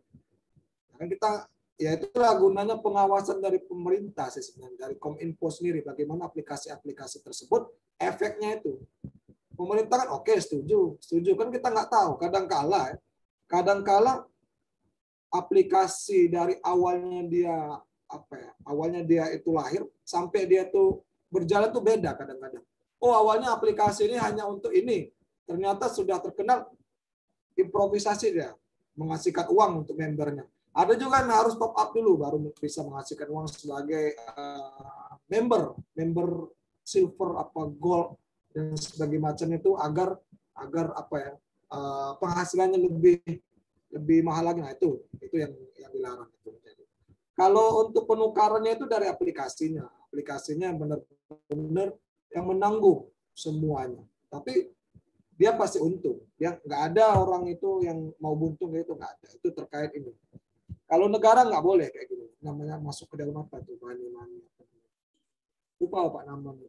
Banyak sih, bukan cuma aplikasinya aja, banyak berbagai macam aplikasi lain yang bisa menghasilkan uang.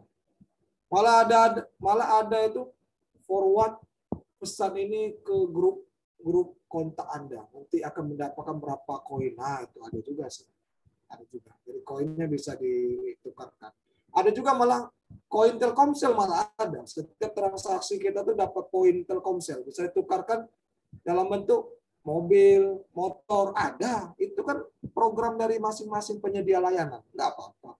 Cuman balik lagi, kalau dia merugikan, peran pemerintah ikut andil dalam situ. Cuma kalau untuk mengontrol peredaran aplikasi nggak bisa. Banyak aplikasi itu serius. Kalau adik-adik buka aplikasi itu banyak. Dan untuk menciptakan aplikasi itu sangat gampang. Main coding. Itu kira-kira terkait aplikasi. Kalau untuk ini payung hukum ini ya, investasi Bitcoin. Nah, ini di sini. Bapak juga cari di internet ini bahwasanya selama ini emang belum ada payung hukum investasi Bitcoin ini. Kan tadi kalau kita lihat dari slide, Indonesia boleh melegalkan transaksi Bitcoin investasi. Itu ada di Indodax dan nomor sebutan. Setiap kripto tuh masuk ke dalam bursanya Indodax. Nanti bisa dilihat di YouTube, ada Indodax namanya. Di sini Menteri Perdagangan Enggar Tiasto Lukita mengatakan aturan tersebut memberikan kepastian kepada para pelaku dan pemilik aset digital tersebut. Pasalnya selama ini di Indonesia belum ada payung hukum melindungi perdagangan kedua aset tersebut, yang kripto dan emas digital. Emas digital, tahu kan emas digital? Kita beli emas cuman ada harganya doang, emasnya nggak ada. Nah, itu emas digital. Iya, Pak. Ya, itu emas digital. Kemudian di sini beliau mengatakan bahwasanya ini per 2019 loh ini. Pernyataannya 2019 bulan 9. Prinsipnya kita berikan kepastian hukum bagi para pelaku kedua sektor itu. Selain itu pemerintah juga lebih mudah mengawasi transaksinya. Sebab selama ini tanpa ada pengawasan di sektor tersebut, dugaan saya banyak dana kita yang lari ke luar negeri. Nah, ke luar negeri kan. Jadi sebenarnya kenapa pemerintah ini mengatur itu, sebenarnya jangan sampai investasi yang ada di Indonesia tersebut untungnya malah negara lain. Indonesia itu nggak ada imbas hasilnya. Jangan sampai Indonesia menjadi pasar doang. Hasilnya keluar. Nah, itulah peran penting dari Menteri Perdagangan dalam hal mengatur payung hukum sendiri. Itu Bitcoin. Kemudian Badan Pengawas Perdagangan Berjangka Komoditi atau Bapepti menerbitkan 4 peraturan Bapepti terkait dengan penyelenggaraan perdagangan komoditas digital, aset kripto dan emas digital. Sebenarnya kalau kita baca secara keseluruhan sudah ada aturannya. Aturannya di sini Perdagangan Nomor 99 2018 tentang kebijakan umum penyelenggaraan perdagangan berjangka aset kripto dan Permendak Nomor 119 tahun 2018 tentang kebijakan umum perdagangan pasar fisik emas digital di bursa berjangka. Jadi dapat digarisbawahi kenapa investasi di Indonesia ini legal, sudah disahkan dan dikeluarkan peraturannya. Itu kira-kira. Ya, siapa? Muhammad Habib ya. Muhammad Habib. Itu. Terima kasih, Pak. Ya, oke, sama-sama. Jadi sudah ada aturan mainnya di situ. Jadi pemerintah kenapa mengeluarkan aturan tersebut? Jangan sampai transaksinya di Indonesia larinya ke luar negeri. Makanya perlunya pemerintah mengendalikan itu semua. Itu kira-kira ya. Baik, terima kasih. Selanjutnya. Baiklah, terima kasih Pak. Selanjutnya ada lagi pertanyaan dari saudara Sahrul Yassin Limpo. Saya persilakan untuk menyampaikan pertanyaan secara langsung dan mohon untuk mengaktifkan mikrofonnya. Kepadanya saya persilakan.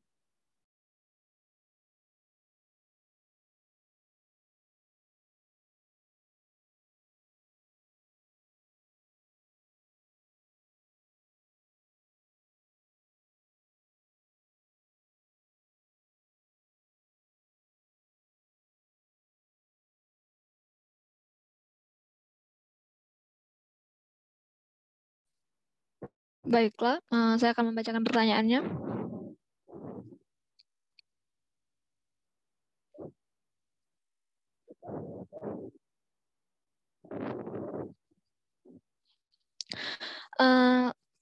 Terkait pertanyaan dari saudara Sahrul mengenai bagaimana nilai intrinsik suatu alat tukar, bagaimana pendapat Bapak tentang viralnya pendiri pasar muamalah dinar dirham yang ditangkap, padahal ada nilai intrinsik yang tidak pernah berubah. Apakah menurut Bapak penggunaan kripto sebagai alat tukar termasuk pidana juga? Baiklah. Terima kasih pertanyaan dari Sahrul Yassin Limpo. Ya. Ini sebenarnya pertanyaannya ini respon Bapak terkait viralnya pendiri pasar muamalah dinar dirham ditangkap, apa mata uang kripto? Ini ada beberapa pertanyaan. Coba Sahrul Yassin boleh dijelaskan viralnya pendiri pasar muamalah, mungkin di sini ada teman yang belum paham. Silakan.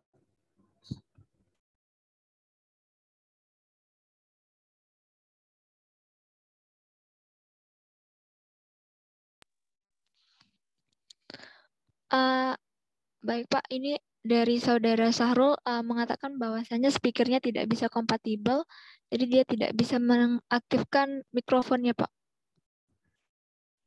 Melalui room chat Zoom, saudara Sahrul untuk menjelaskan bagaimana spesifiknya.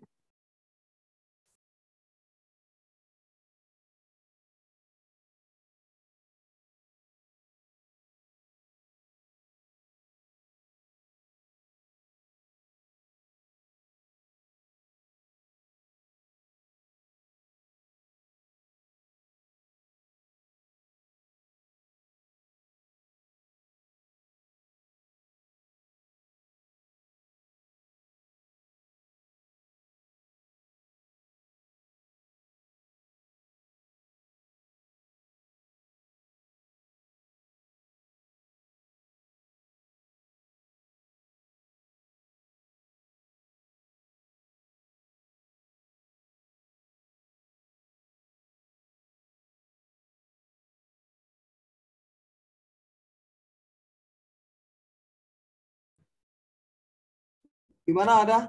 Sudah?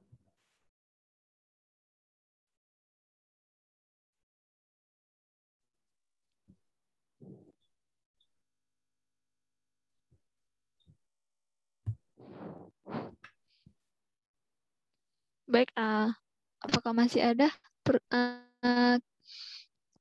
selanjutnya? Sarul gimana Sarul?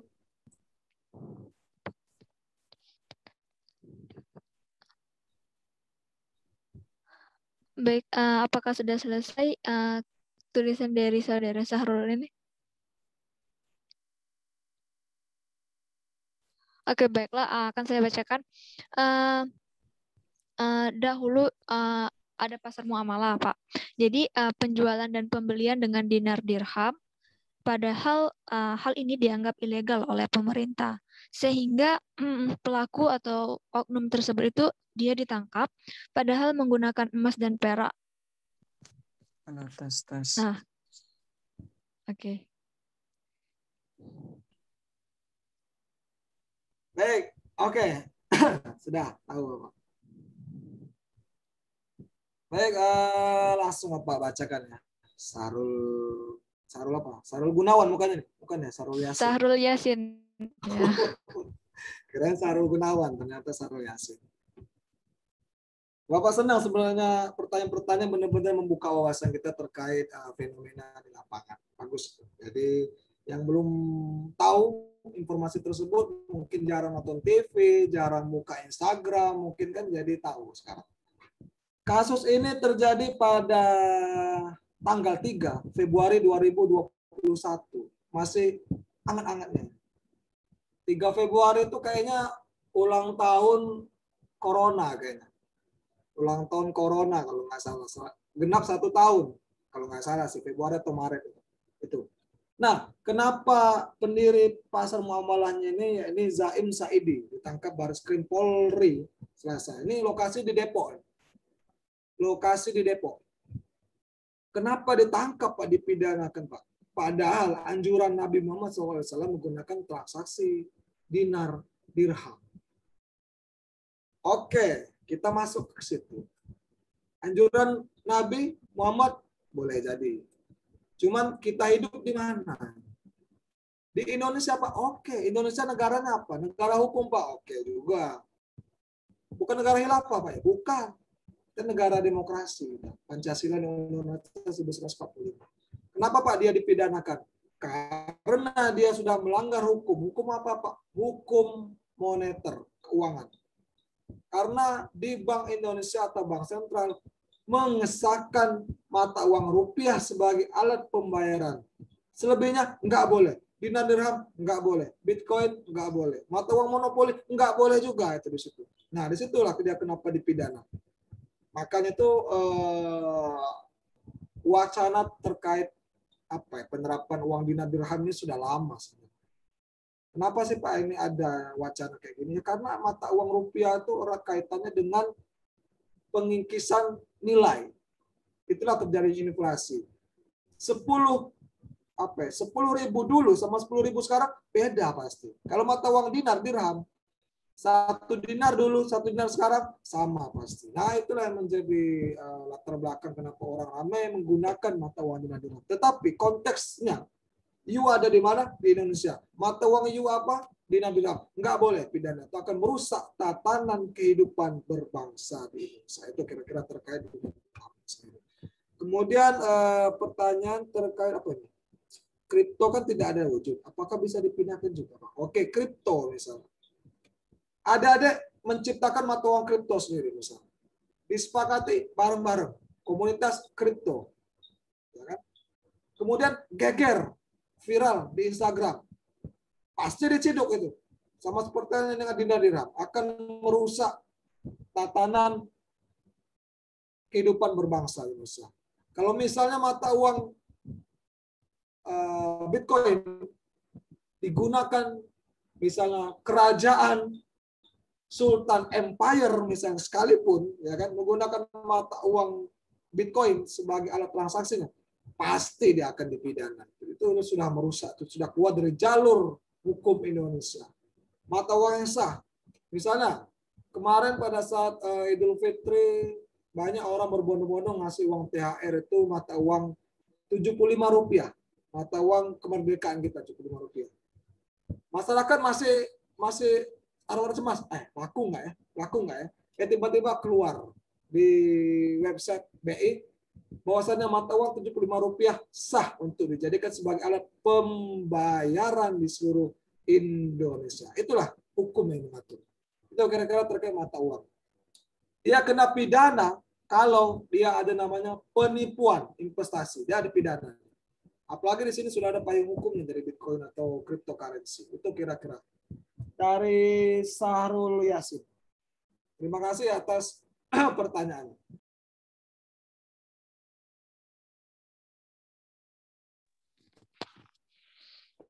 Baik Pak, di kolom chat ada tanggapan dari saudara Yasinimpo terkait apakah belanja di floating market Lembang dengan jalan pakai koin wisata bisa dipidanakan juga Pak, padahal tidak menggunakan rupiah? Baik. Koin wisata tuh kayak mana? Sarul, bisa diketikkan di sini? Koin wisata. Apakah kita berwisata dulu baru dapat koin? Apakah kita top up dulu? Kayak seperti halnya kantin di PTC? Kita kayak di food court-nya kita harus top up, beli kartunya, dia tinggal gesek apa kayak gitu? Boleh dituliskan di sini maksudnya koin wisata gimana? Bapak jarang ke floating market, paling ke pasar Bapak. Dengar kata-katanya aja ngeri. Pasti ini di mall pasti. AC ya sini kan. Apa masuk angin kalau masuk AC? Silakan Sarul, gimana koin wisata ini? Sambil jalan ya, boleh Bapak ke yang sebelumnya, pertanyaan sebelumnya ya. Ada nggak ini? Muhammad bisa Pak. Perbedaan digital rupiah, uang elektronik dan mata uang kripto. Nah, ini penjelasan ya. Oke, siap. Terima kasih pada Muhammad Ihsan kalau nggak salah. Iya, benar Pak. Ya, jadi adik-adik perlu mencatat juga untuk pengetahuan kita bersama ini terkait perbedaan digital rupiah, uang elektronik dan mata uang kripto. Kalau digital rupiah seperti hanya KC, apa? Berbeda dengan uang kripto seperti Bitcoin, di mana cryptocurrency tidak hanya regulasi. Pertama, adanya peran pemerintah itu. Ya. Kemudian rupiah adalah alat pembayaran yang sah. Itu bentuk uang fiatnya, uang cetakannya. Selain uang cetakan itu nggak berlaku di Indonesia. Uang monopoli sekalipun itu nggak ada di sini, nggak berlaku. Untuk alat permainan aja. Ada juga orang yang menggunakan mata uang rupiah sama persis dia ditransaksikan, itu namanya uang palsu. Makanya setiap pencetak uang selain peruri langsung diboikot, langsung diciduk. Apalagi dia ada unsur kepalsuan di dalamnya, itu mata uang rupiah. Mata uang digital lanjut BI nantinya harus dibantengi dengan firewall untuk menghindari serangan cyber atau hacker. Ya. Karena sistem ini erat kaitan dengan hacker. Bisa aja saldo kita sekarang besar. Misalnya berapa Bitcoin, tiba-tiba besok tiba-tiba 0. Bisa. Dibobol akun kita, bisa dipindahkan saldo. Nah, ini peran pemerintah untuk menangkal dan memberikan keamanan kepada transaksi mata uang digital itu kira-kira. Semua mata uang digital saya bisa dilakukan karena sistem itu erat kaitan dengan hacker, IT kan. IT pasti dibalas dengan IT juga. Itu kira-kira. Kemudian apa lagi nih? Ketika masuk tempat wisata tersebut harus menukarkan rupiah. Ya udah benar lah batin kayak Bapak tadi. Kayak food court tadi, food court di PTC sama. Kita top up dulu 100.000, dapat uang 100.000. Oh ya Allah. Bapak pernah ke Lembang waktu itu, yang ngerti-ngerti itu. Koin ada warna kuning, biru, merah itu kan. Koin itu ada berapa rupiah sebagai macam. Iya. Itu koin itu berlaku di daerah wisata itu dan tidak berlaku untuk tempat lain. Dan nilai dari koin tersebut sudah dihargai.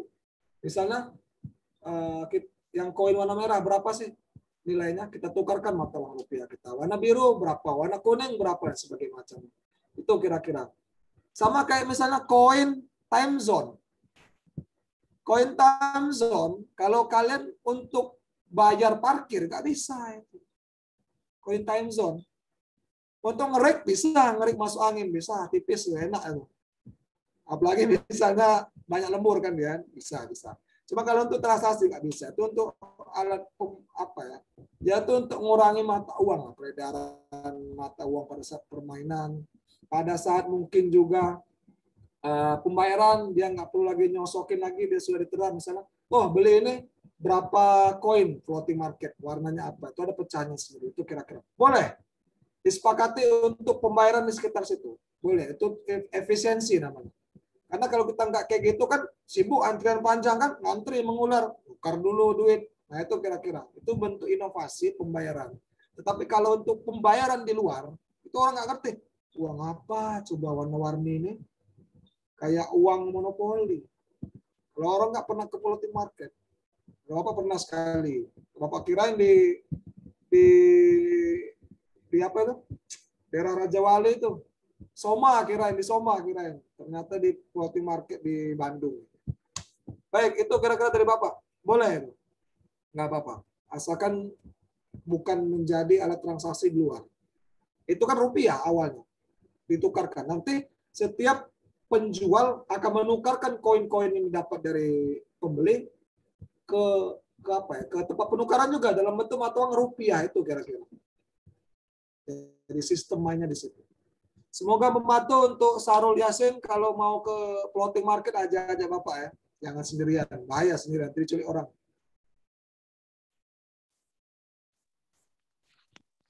Baik, oke silakan. Kira ada lagi. Baiklah, mungkin satu pertanyaan terakhir jika kepada teman-teman sebagai pertanyaan penutup. Oke, baik yang Pak. Raise hand. Saya ingin bertanya Pak, mungkin ini sebagai pertanyaan terakhir. Sekarang kan lagi marak-maraknya orang tuh ketika menikah meminta akad sesuatu yang terbaru. Contoh terakhir ada orang yang menikah dengan mahar saham berupa saham BRIS 20 lot. Namun apakah nanti bila suatu saat saja terjadi orang menikah dengan mahar 1 Bitcoin, itu bagaimana hukumnya Pak? Dikarenakan juga kan dari segi pandangan Islam, Bitcoin itu haram. Apakah nanti ketika nikahnya menjadi haram atau bagaimana Pak? Dikarenakan akad yang itu mahar yang digunakan pun sesuatu yang haram. Oke, terima kasih Pak. Bahaya nih HBB sudah menyuarakan hatinya ini. Ya siap untuk memberikan mahar berupa Bitcoin, bukan cuma rupiah. Ini kekinian nih, masuk ke dalam dunia viral nanti. Baik. Untuk mahar, berarti kan kalau misalnya nikah, agamanya apa dulu agama? Selagi di agamanya bukan Islam dan itu disepakati ranahnya. Kan di sini kan investasi Bitcoin misalnya kan, ada nilai.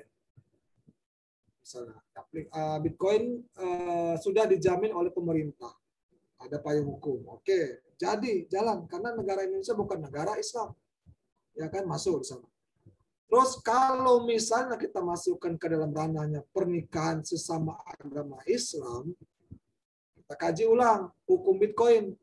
Bitcoin kalau dia kan berarti kan kalau dia memberikan mahar bentuknya investasi, si pihak laki-laki akan membuka rekening dulu biasanya. Membuka rekening, membelikan berapa besaran investasi dulu, beli akun lah misalnya. Akun ada berapa, dikasihkan sama dia. Atas dasar, ini wujud cinta kasih aku. Atau rupiah nggak zaman lagi sekarang bentuknya saham-saham. Keren kan saham. Berapa lot kalau saham perusahaan kan sebagai macam ini Bitcoin lagi. Aku kasihkan 1 Bitcoin. Terus kalian cetakkan sebagai simbolis Bitcoin yang kayak di gambar tadi. Koin warna kuning. Terus itu ada logo B garis tengah. Terus kalian basic deh. Tahu nggak 1 Bitcoin berapa? 800 juta. Oh, langsung. Cewek mana yang nggak mau dikasih mahar seperti itu? Kalau dia atas dasar apa kata orang tuh? Materi atau jasa materi kayak gitu pasti. Cuma kalau kita balik kepada sistem Islam, kita sebelum nikah kan daftar dulu di KUA. Daftar di KUA pasti ditanya, mas kawinnya apa nanti? Kan mau dicatat di buku nikah, mas kawin itu. Bitcoin, oh nggak boleh, haram. Itu udah. Kalau di KUA-nya jadi nggak boleh ya nggak bisa nikah kita. Kan dari peraturan KUA-nya, misalnya ada peraturan pemberitahuan bagi calon pengantin boleh memberikan mahar berupa Bitcoin atau cryptocurrency. Sudah, jalan lah itu. Kalau semakin banyak orang membeli cryptocurrency, seperti halnya Bitcoin, otomatis harga Bitcoin pasti akan naik. Pasti, wajar itu. Orang menukarkan rupiah kepada Bitcoin, otomatis harga Bitcoin akan naik. Yaitu dasarnya supply demand lah itu. Makin banyak orang minta, makin naik harganya. Itu kira-kira. Kalau untuk nikah ini, boleh sih, orang aja ada nikah sesama gamers. Ini bukan kita nggak lihat agamanya ya, bukan nggak lihat agamanya. Kita lihat pernikahannya. Ada orang nikah seorang gamers sama-sama gamers, mas kawinnya apa? Seperangkat komputer, gaming. Nggak apa-apa, Pak. Nggak apa-apa, bebas. Itu nggak bertentangan kok. Itu ada nilainya. Kita ya kayak seserahan itu, kayak seserahan sepatu, kemudian juga apa lagi ya, yang kebutuhan kayak sembako kepada pengantin itu kan sebenarnya boleh aja. Kalau Bitcoin karena dasarnya ini nggak boleh investasi, berkaitan kayak tadi itu, lebih baik kita hindarkan keraguan-raguan daripada kita nanti ya katanya itu kan kalau kita ragu ngapain diikuti kan. Selagi itu masih di opsi yang lain, kecuali kalau semua mas kawin itu nggak ada lagi, pilihannya cuma satu, Bitcoin. Sudah Bitcoin, mau nggak mau. Apalagi misalnya lagi happening Bitcoin, mau nggak mau ikutan juga. Jadi peran penting pemerintah dalam hal mengatur peredaran itu sebenarnya. Kalau misalnya pemerintah melihat, Bitcoin ini ternyata menguntungkan, ya sudah kita kenakan pajak aja lah PPN atau PPNBM dari Bitcoin karena itu harganya tinggi, mewah, itu barang mewah. Bisa pemerintah mengeluarkan fatwa seperti itu. Lah, kita masyarakat biasa nggak bisa. Kita bisanya diskusi, menyuarakan suara. Untuk ngetok palu, ya orang atas. Makanya kalau kita mau regulasi kita itu didengar, siapa kita dulu. Kalau kita misalnya orang berada, orang ternama, orang punya jabatan, insya Allah diperhitungkan. Makanya itu cara untuk mengubah perkembangan dunia ini dengan cara kita itu ada jabatan, ada uang dan sebagainya macam. Insya Allah bisa dikendalikan semua. Orang nggak perlu menjabat kok. Kalau banyak uang, orang kaya sekelas pendiri Microsoft sekalipun, Bill Gates, dia bisa mengendalikan semua negara. Dia bisa ngutangi, ngasih pinjaman ke semua negara. Imbasnya apa? Negara yang diutangi tunduk kepada dia. Nah, itu uang yang berbicara di sini. Kan? Uang. Nggak bisa. Orang jadi pejabat bisa ke unsur kebaikan, bisa ke unsur kejahatan. Kejahatan gimana sih, Pak? Lobby-lobby menggunakan jabatannya sebagai pemulusan tender dan sebagainya macam. Itu kejahatannya. Keuntungannya apa sih, Pak? Dia menyuarakan suara hati rakyat, bagaimana yang dibutuhkan rakyat, apa yang tidak, itu yang bagusnya. Jadi makanya itu pemimpin itu akan dimintai pertanggungjawabannya di hari kiamat. Itu jadi kira-kira. Terkait Bitcoin, jangan coba-coba lah. Jangan sampai anak UIN main Bitcoin, jangan sampai. Kita kan agama Islam. Tapi Pak untung Pak, ya Allah. Apa bedanya kita sama orang lain? Coba kalau cuma mengatasnamakan untung. Orang judi aja untung sebenarnya. Cuman apakah itu berfaedah? 3 hal tadi itu. Horor, kemudian zolim, apakah aniaya, kemudian ada juga unsur penipuan. Kalau ketiga itu ada di sana. Ya sudah. Lebih baik kalau Bapak pribadi sebagai closing statement terkait cryptocurrency ini, jujur. Kalau dunia saham, Bapak lebih baik membeli saham perusahaan-perusahaan yang ada.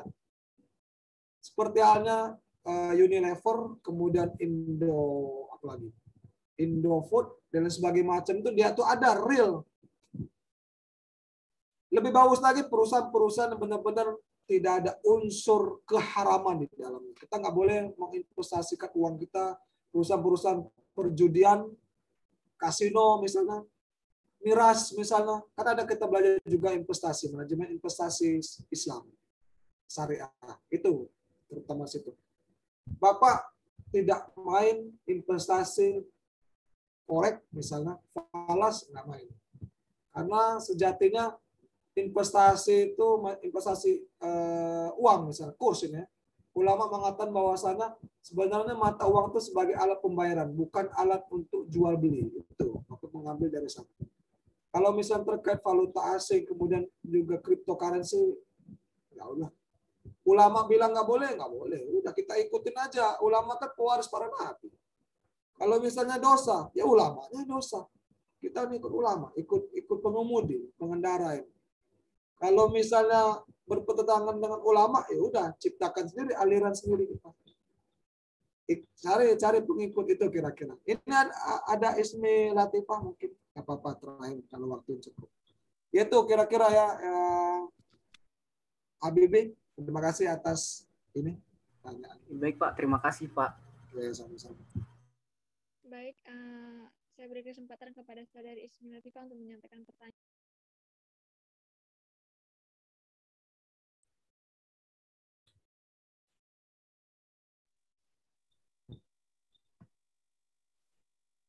Baik, kepada Saudari Ismi Latifah.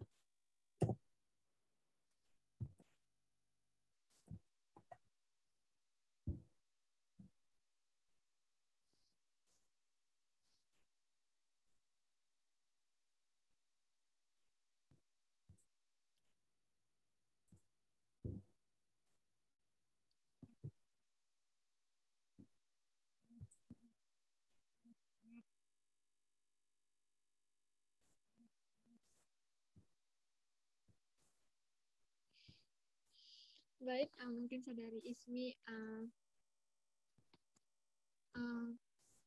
tidak bisa. Mungkin. Baik, materi sudah Bapak kirim di room chat, lagi loading ini ya. Nanti bisa di-download masing-masing. Oke, baik Pak, terima kasih. Mungkin sampai di sini dari Saudari Ismi Latifah mungkin tidak sengaja memencet raise hand fiturnya. Baiklah, terima kasih Pak penjelasan dari sharing mengenai cryptocurrency di dalam pandangan perspektif Islam. Baiklah, mungkin kita lanjutkan yaitu doa yang akan disampaikan oleh Saudara Arif Jamisar. Kepadanya saya persilakan. Terima kasih.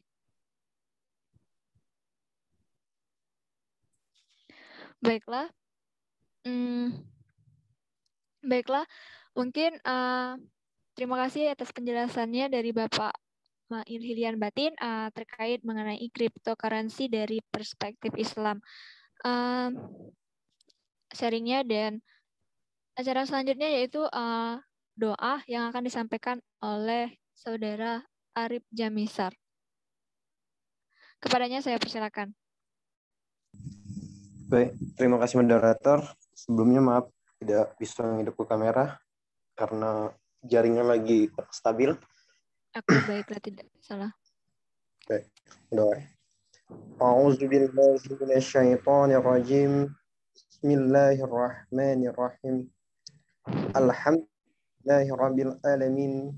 Hamdan syakirin, hamdan na'imin, hamdan yu'afini wa yukafi mazidah. Ya Rabbana lakal hamdu kama yanbaghi li jalali jalal karim wa azmi sultanik. Allahumma salli ala Sayyidina Muhammad wa ala ali Sayyidina Muhammad. Allahumma inna nas'aluka salamatan fid din wa afidatan fil jasad wa ziyadatan fil ilmi wa barakatan fi rizki wa taubatan qablal maut wa rahmatan indal maut wa maghfiratan ba'dal maut. Allahumma hawil alaina fi syakaratil maut wa najata minan nar wal afwa inal hisab. Rabbana la tuzigh qulubana ba'da idh hadaytana wa hab lana min ladunka rahmatan innaka antal wahhab. Rabbana atina fid dunya hasanah wa fil akhirati hasanah wa qina azabannar. Subhanaka rabbika rabbil izzati amma yasifun. Wassalamun ala mursalin walhamdulillahi rabbil alamin. Oke, baiklah, terima kasih kepada Saudara Arif. Baiklah, terima kasih kepada semua partisipan pada malam pada malam hari ini, dan terima kasih kepada pemateri Bapak Mail yang telah menyampaikan ilmu-ilmunya. Semoga bermanfaat ke depannya baik bagi diri saya pribadi maupun teman-teman sekalian yang bersedia untuk berpartisipasi dalam webinar pada malam hari ini. Oke, boleh saya tarik kesimpulan bahwasannya cryptocurrency pada malam hari ini pendapat para ulama menyebutkan bahwasannya dibolehkan untuk transaksi tapi tidak untuk berinvestasi, dan sebaiknya yang dijelaskan oleh Bapak tadi bahwasannya bagaimana pemerintah harus mengupayakan pengawasan dari Kominfo terkait dari cryptocurrency ini sendiri ataupun berbagai aplikasi digital yang sebaiknya diawasi oleh pemerintah agar tidak memberikan efek yang buruk ataupun berkelanjutan. Baik, saya ucapkan terima kasih sekali lagi kepada pemateri dan teman-teman sekalian. Saya mohon maaf bila ada kata-kata yang salah. Saya mohon ampun kepada Allah Subhanahu wa taala. Wabillahi wal taufiq wal hidayah. Wassalamualaikum warahmatullahi wabarakatuh. Waalaikumsalam warahmatullahi wabarakatuh. Waalaikumsalam warahmatullahi wabarakatuh. Waalaikumsalam warahmatullahi wabarakatuh. Beberapa mail yang diberikan.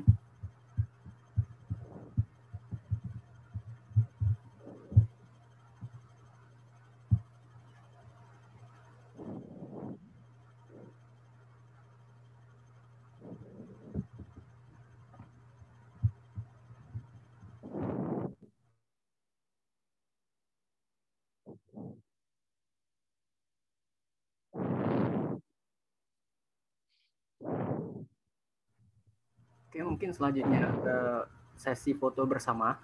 Kepada seluruh partisipan dimohon untuk dapat menghidupkan kameranya.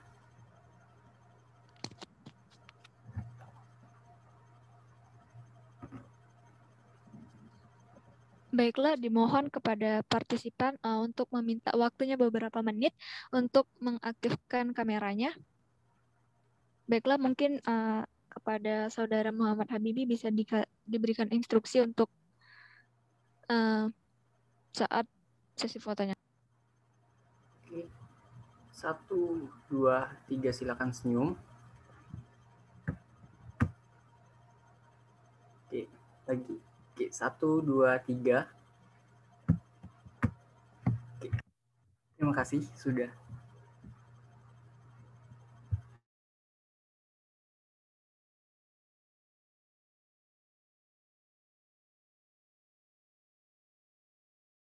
Kembali saya ingatkan kepada teman-teman, jangan lupa untuk mengisi link absen yang sudah tertera di kolom chat.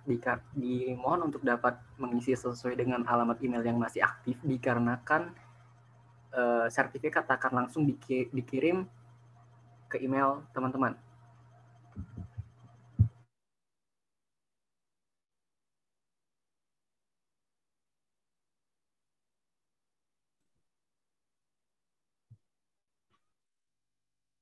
Baik, terima kasih atas waktunya adik-adik sekalian.